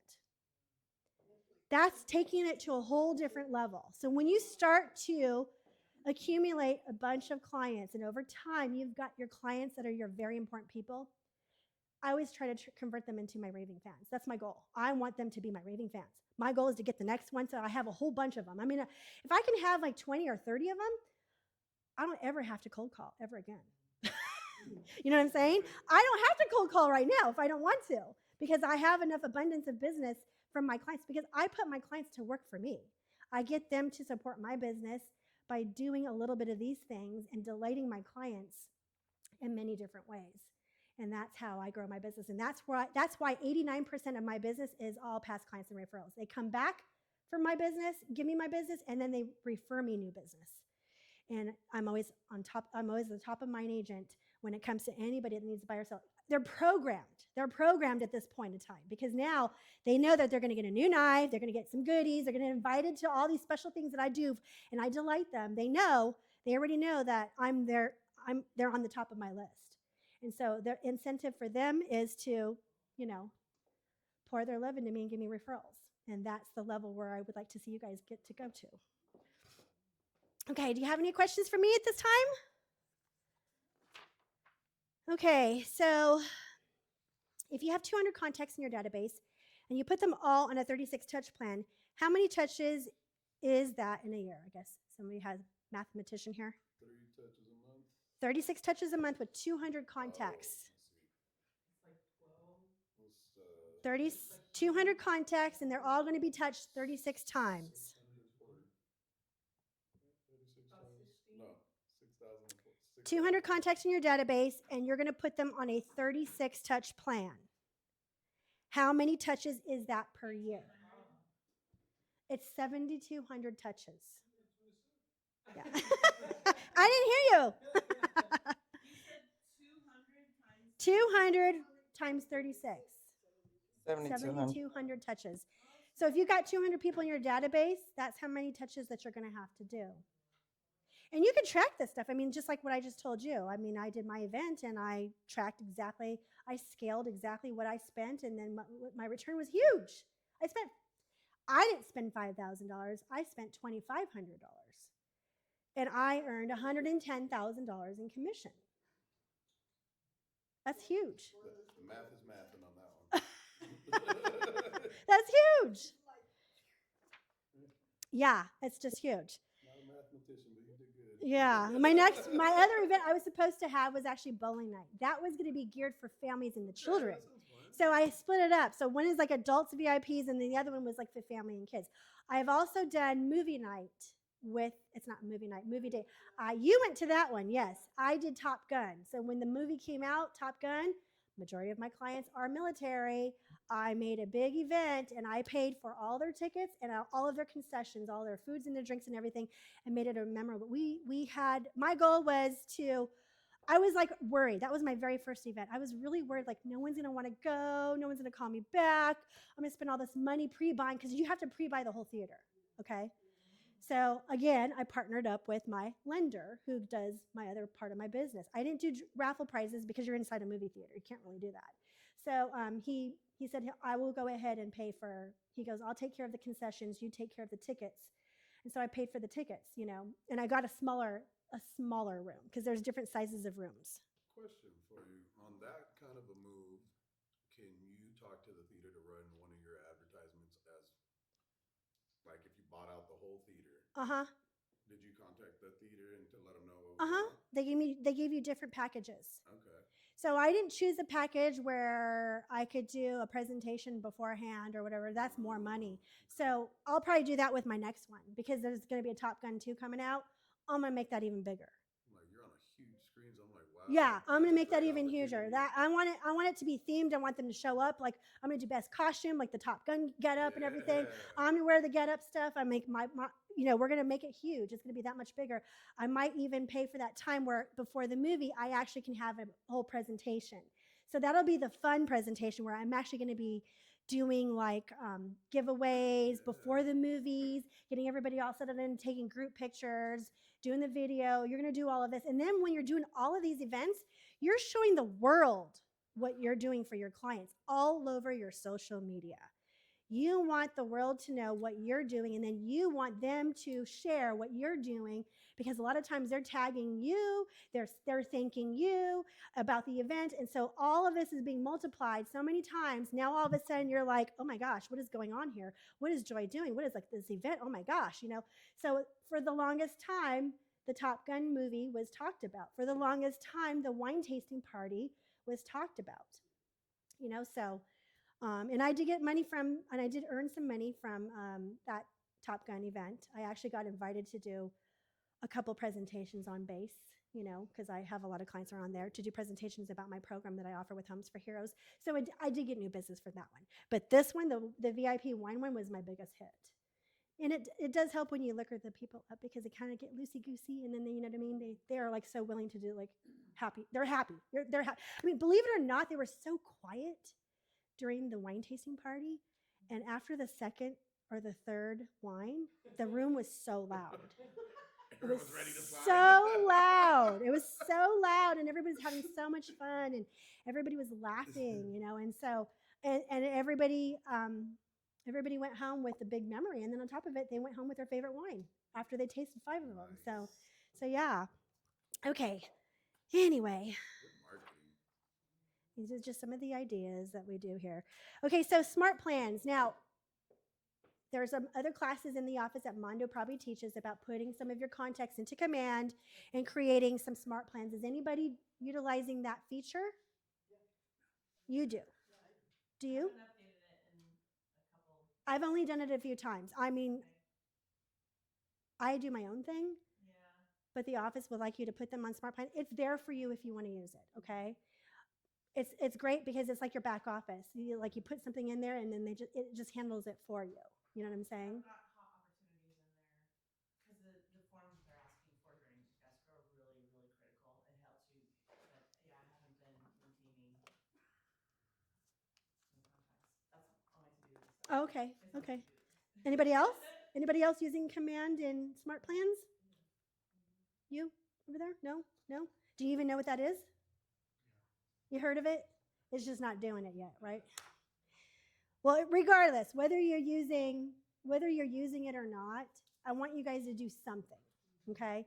Whether it's the old-fashioned calendar and then putting together your 36 plan and then putting it on a big calendar on your desk, I don't care what it is, do something, reach out to your people and build those relationships. Okay, does anybody else have any more ahas at this time? Just don't try it, just do it.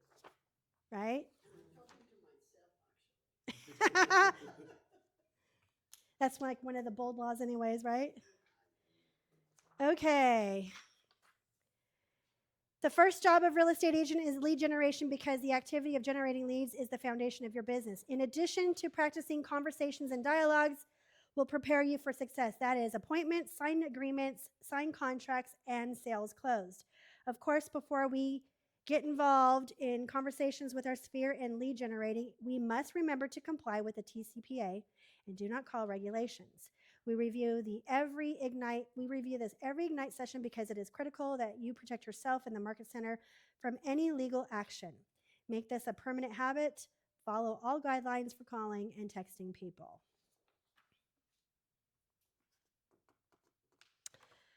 I don't know why we're talking about this. Consider having the group read the guideline aloud and asking one participant to read to provide emphasis on an energy shift, or break into groups and have them discuss the importance and report out. Warning, do not call list. I don't think we need to do an exercise for this, do we? Honestly, you're probably burned out from it by now. Okay. I engage every conversation in the spirit of contribution, and people are happy to be in relationship with me. Let's begin by getting our mindset primed for success. We do this with affirmation. I engage every conversation in the spirit of contribution, and people are happy to be in relationship with me. You guys can turn each other and talk about this. I don't care what you want to do, practice it. But what I do is, I don't know about you guys, but when I get ready to do an open house, I get excited and actually do affirmations. And in my mind, I envision people walking into my open house, and then I have conversations.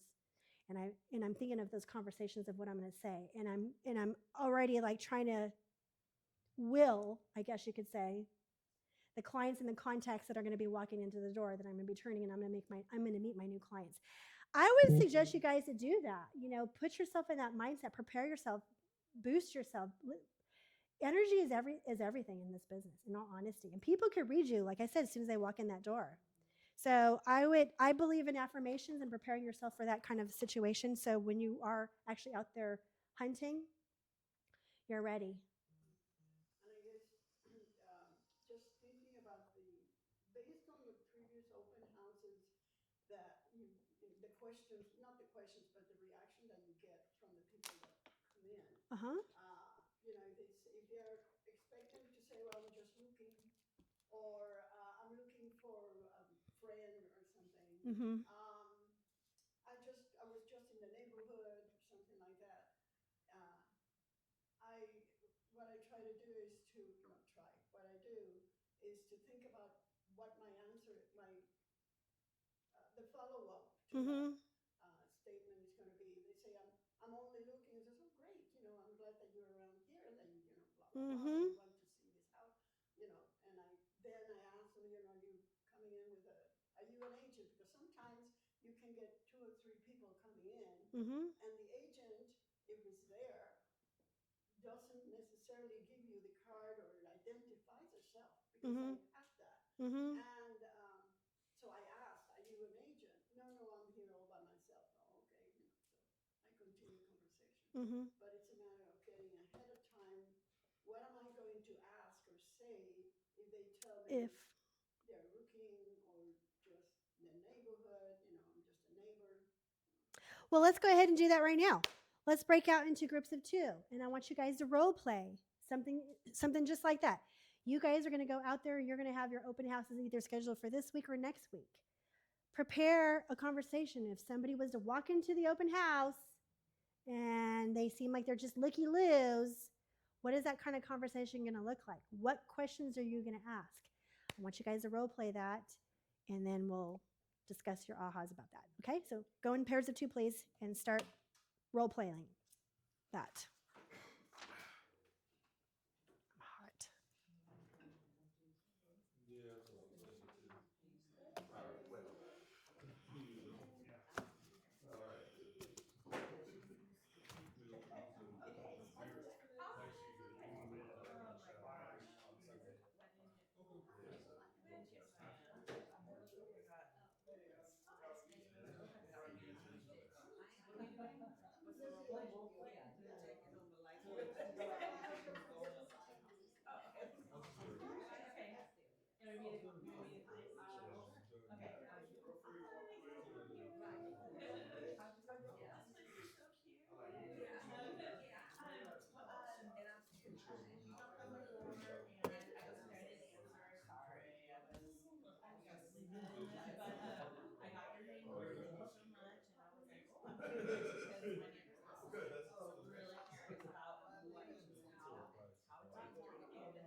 Two more minutes.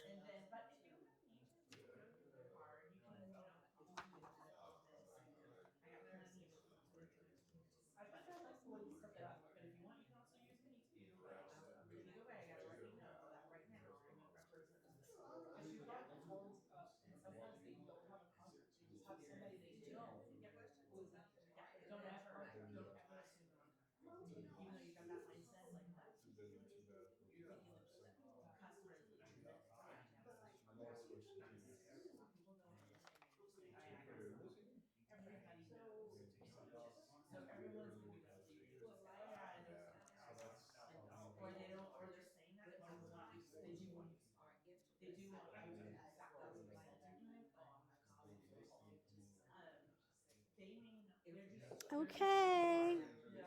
You guys wrap up your conversations. Your role playing.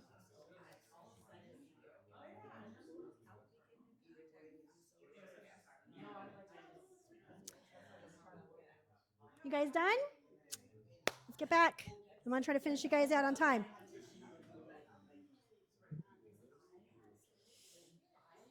Okay.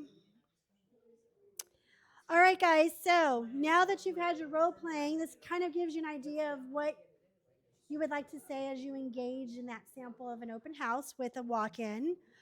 Now that you've had a conversation, now it's time to do the follow-up, and that's where the magic is. The follow-up. Let's say you met the person, you had a conversation, you had a two-way conversation. Now you're going to follow up with that lead. And I would say probably the best thing that you can do is if you have contact information, whether it's a full address or an email or a phone, send them a text or send them an email or send them a phone or give them a phone call. So Clara's like the typical person that comes in. She didn't want to give me, she gave me her address, but she lives in the community. Uh-huh. So she didn't want to give me her email or her phone number. You gave me your phone. Uh-huh. But she didn't. Was it a real one or fake number? She will find out. So what is your, and we had a very nice conversation, Mm-hmm. you know, because she lives in the neighborhood Uh-huh. and stuff, you know, for a couple of years. But how did you get that? Did she give you her last name? Yes, she gave me her last. Look on title. If she lives in the neighborhood and she didn't give you everything, but you have a first and a last name, look on title to find out exactly where she lives. Yeah, she gave me her address. No, Okay. not really. Okay. It's public information. Yes. It's public information. Homes with the Yes. name is public information. That's Mhm. what title does. Mhm. Title is committing it to the public. No. So it's on blast that Yeah. yeah. Yeah. Most of the majority of the population don't know that. Now you have an address. Yeah. Now you can send a snail mail card or a thank you note for dropping by. Or now you can do a popover and give him or her an item of whatever, a value, whatever it is. I mean, go the extra mile. Sometimes they're not willing to provide that information, and then they're sometimes shocked and surprised of how you found out where they lived or whatever it is. And then they appreciate it sometimes because they actually had a great conversation with you at your open house, and then you were able to continue. And now they're seeing that you're resourceful and you actually know what you're doing and how to find and locate a property on a property. So it actually is a win-win all the way around, So anyways, I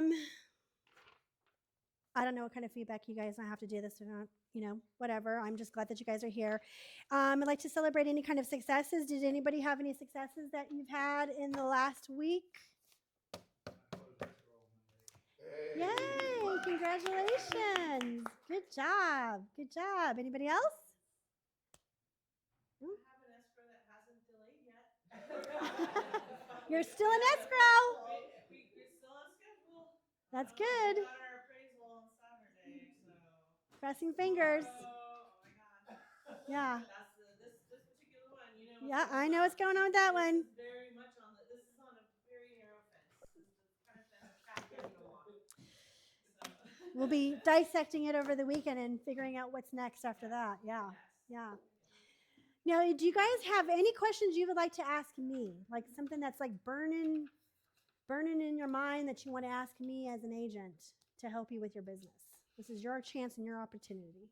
How many hours do you work every week? A lot. I work about 60 hours a week, sometimes a little bit more. So I was door knocking in Roseman. This was about 6 months ago. Mm-hmm. And gentleman answered the door, says, "Yeah, we already have an agent that we're working with, Joy Murphy." Oh, really? Yeah. Good. Good. At least they know my name. So that's a good thing. You want them to remember you because a lot of times the clients don't remember their realtors because you didn't stay in touch. Yeah. So it's always about building relationships. Yeah. I'll be back out in Rosamond. Actually, my listing presentation that I had last Saturday, if any of you guys follow me, I took a picture of a kitty cat and I was just making fun and saying, yeah, the kitty cat told his mom to go ahead and sign with me. I was in competition with another agent. This is from a lead that is from Fast Expert, where I'm competing with three other realtors. There's 4 of us that are always competing at any given time. So those are the hardest ones to convert. First, you got to try to get them to answer the phone. Second, you got to get the appointment. Well, I got the appointment, but I also got this lead 18 months ago. So it just so happened that it's the new year. I was coming across the letter D. Her first and last name is a letter D. I have had multiple conversations since the first time I met her 18 months ago. I actually gave her a listing presentation then because I wanted to meet her. She told me she was divorcing. Well, the divorce is now final and she actually got settled with the house. So now we're selling and now she's moving out of state. So when I met with her again, I hadn't seen her in 18 months. I've had, like I said, multiple conversations and I know her story. She told me her story. Whenever I'd call, she'd tell me a story. So I have like all these notes. I'm building a relationship with that lead. And then when I met with her, she goes, you happen to be calling at the perfect time. I couldn't find your folder. And I'm so glad you called because I actually made another appointment to meet another agent because I couldn't find your information for the life of me because she's been packing her stuff. I was lucky to call at that right time. And when she called, she says, I have an appointment that I'm going to meet on Friday. I go, yeah, don't cancel the appointment. Go ahead and interview them. Don't sign. And what day would you like me to come over for you to meet with me again? Oh, Saturday would be fine. I'm like, okay, don't sign that listing contract. Take the listing presentation. Listen to what that agent has to say. I'll come back on Saturday and I'll bring everything with me. And so when I went back there, we talked. We had the full-on presentation. I did it again. The first one that I did was prior to the NAR changes. The one that I did another fresh one again with the new NAR changes. And guess what? When she sat there and she goes, oh my gosh, she goes, I knew you were the right agent because the first agent that I met yesterday didn't even give me this presentation. She goes, this is all he gave me. And it was just like an RPR report of like status of like this size and bedrooms, didn't have any real comps, didn't even try to put together comps, and just gave a little attachment of like, this is what I think your home is worth. It was not a real CMA. It was not a real presentation. Didn't even mention anything about the new NAR rules. I came in again, this is my second presentation, but it was changed and modified because of the new NAR rules. And I brought the listing contract. It was so easy for her to sign. It was that. And I spent 18 months building that relationship with her. Grant, I had to compete with 3 other agents already to meet her the first time. And here I am having to compete with another out of the, not by her fault, but she lost my contact information. I just so happened to call her at the right time. And she was able to sign. So I have that listing coming up and that's in Roseman. So that's just a story. Hi, Joy. Can I ask you a question? Yes, go ahead. Hi, my name is Carla, and I'm a new agent. Okay. And I would like to know if you can do like a listing presentation class. That would be so helpful because there's so many versions, and just by this this story that you're telling us, it seems like your presentation is actually working locally, because I have seen so many online, but I would like to see yours, so, or at least the step by step. Are you open to that? I can definitely talk to leadership and see if I could do that. I know that the broker in leadership likes to have things done in a certain way, so I would be willing to do that if they want me to. So I would have to talk to leadership about that. Okay. Would it help if I bring that up? Like if I go directly and yeah, okay, you can bring that up. Patricia is selling. Yes. Yeah, you can bring that up. Yeah, because when I do my listing presentations, I come with a bunch of goodies. Everything that I do has goodies. Okay. It's not just one paper. It's not just one thing. It's a bunch of stuff. It's very educational. As a matter of fact, I had shared one of my experiences, a listing presentation that I had to give to a homeowner that had already interviewed 3 other realtors, and he got my email at the tail end. This is another one of those fast expert leads. I did not respond right away because I had been busy, but he responded to my email and says, you know what, since you are asking for the interview, I'm going to give you the interview. I was going to choose a realtor to list and sign, but I'm going to wait. I'm going to have you come over, and I'm going to have you, and I want to interview me. And these are some of the questions that I was asking the other realtors. So I'm like, great. He shared with me that he's an engineer. He shared with me that he was this, and that. So I built my entire presentation based on the mindset of an engineer. That means lots of information, lots of statistics, lots of everything. So I had to customize my presentation for him. And I always include a blank listing contract when I go on my listing presentations because I want to try to close the deal right then and there on the spot. After he met with me, we walked around, and I didn't even have a chance to really sit down and share a whole lot about me at that point in time. He told me before we even went back into the house, he goes, "You're hired." Based on some of the information that he did see, based on the conversations that we were having, he felt confident enough to just within the first 5 minutes saying, "You're hired." So it's all Okay, about your awesome. preparation. So can you rewind back to Awesome. the barcode for Okay. review? Thank you so much. And then Carla, this might help. In the comment for your review, I'm gonna write, would like to see one of Joy's listing presentations. Okay. Maybe that'll help get the word out to Okay. She might not hear you though. 'Cause it's Yeah. Joey. So I cannot hear what other Okay. people's. Okay, Yeah. so Carla, Stacy said she would like to put in a review, go to the QR code, fill in the review, fill out a suggestion that you would like to personally hear one of my listing Okay. presentations.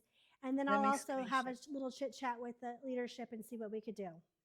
Awesome. It will be so helpful because, as a new agent, we're trying to figure what kind of agent we want to be moving forward. I know the majority of new agents start working with buyers first, Mhm. but I'm really considering diving into being a listing agent.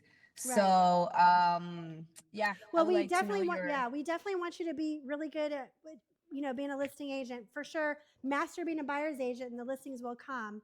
But yeah, you do have to have the to pass around for people.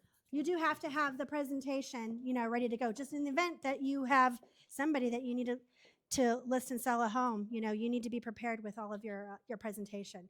And Yeah, sometimes that exactly. presentation might be different. It might be different for him, it was like massive statistics because I'm competing with some top agents that were even above me. So because I know who I'm competing with because I know who are in the network. So when I knew that who he already met with, I knew that I had to deliver and I had to bring stats to back everything up and why he should choose me as his realtor versus my competitors. So he did say that out of the other 3 realtors, 2 of them couldn't even answer the questions and provide documentation, like meaning, how many listings have you sold? How many transactions have you closed? Are you a listing agent more than buyer's agent? What kind of support do you have if you're a really busy agent? All that kind of stuff. So when I did my presentation, I brought stats. I actually brought the Gavar stats of like where I rank in terms of volume and told him I was in the top 50 out of 2,000 realtors in the Antelope Valley.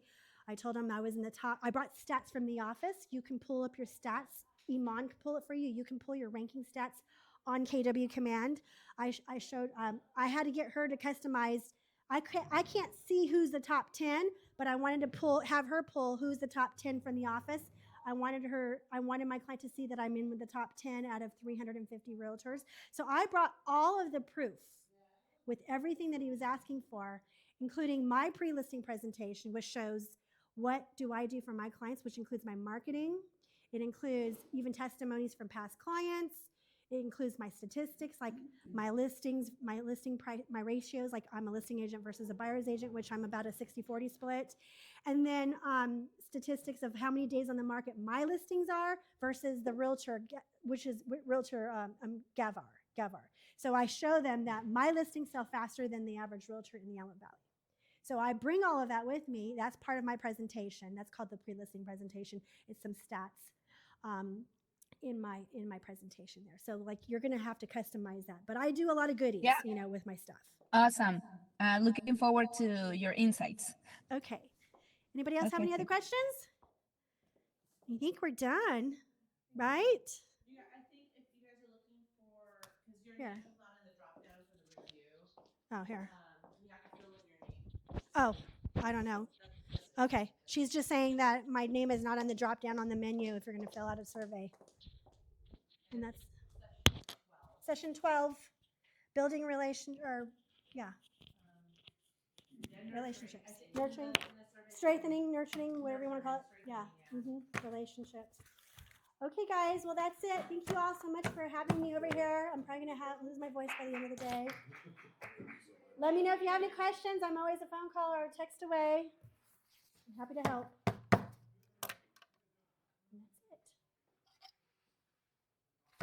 Oh, I wanted to show you. I forgot.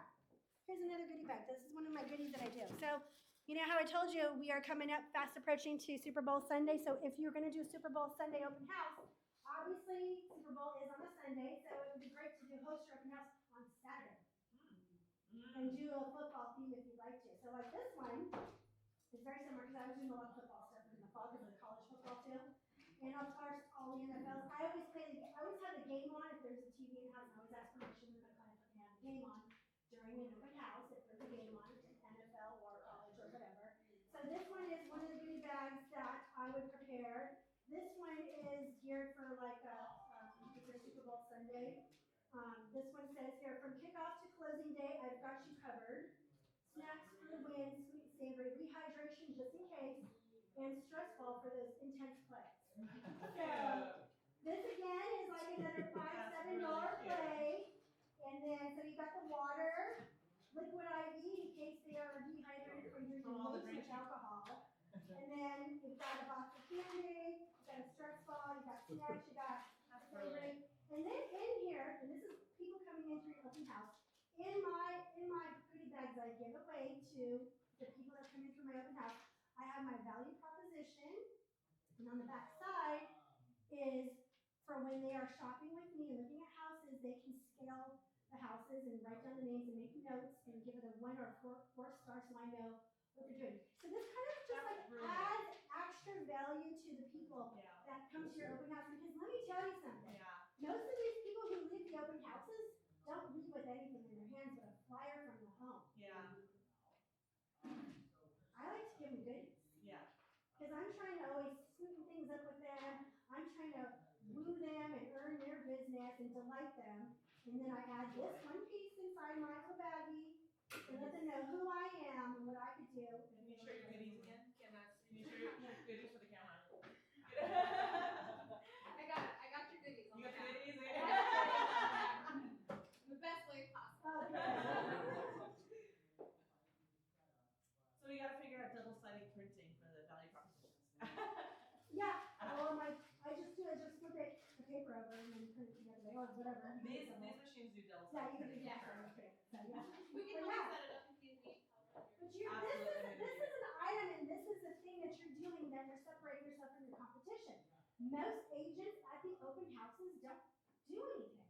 Like I said, I dare you to go visit your competitors. Go to open houses on the weekends and see what are these agents doing. What do they have at the house? What value are they bringing? What are they doing separately? What are they doing differently to separate themselves from their own competition? I promise you, if you do all these little tiny things, this is how you're going to build your relationship right out the gate because you're standing out. For the guys in the room that don't like this stuff, I'll put bags for you too. Just give me a budget and I'll go shopping for you. I love this. And this I love putting dollar for store. the dudes that don't This like is the dollar store. All of these things are dollar store items. They're $1.25. And I won't charge you anything. Tell me your budget and I'll do what They're you going to say, do. wow, this agent is really going above and beyond. All my guy friends, I wrapped their Christmas gifts for them. You can tell when I read it. All the guys. Yeah. Okay, guys. Thank you, Well, Joanne. I'm all done. Thank you all for coming out. Thank you. Good job, Joy. Thank you. Thank you. Thank you. I don't think so. I don't know. Maybe. I can't tell.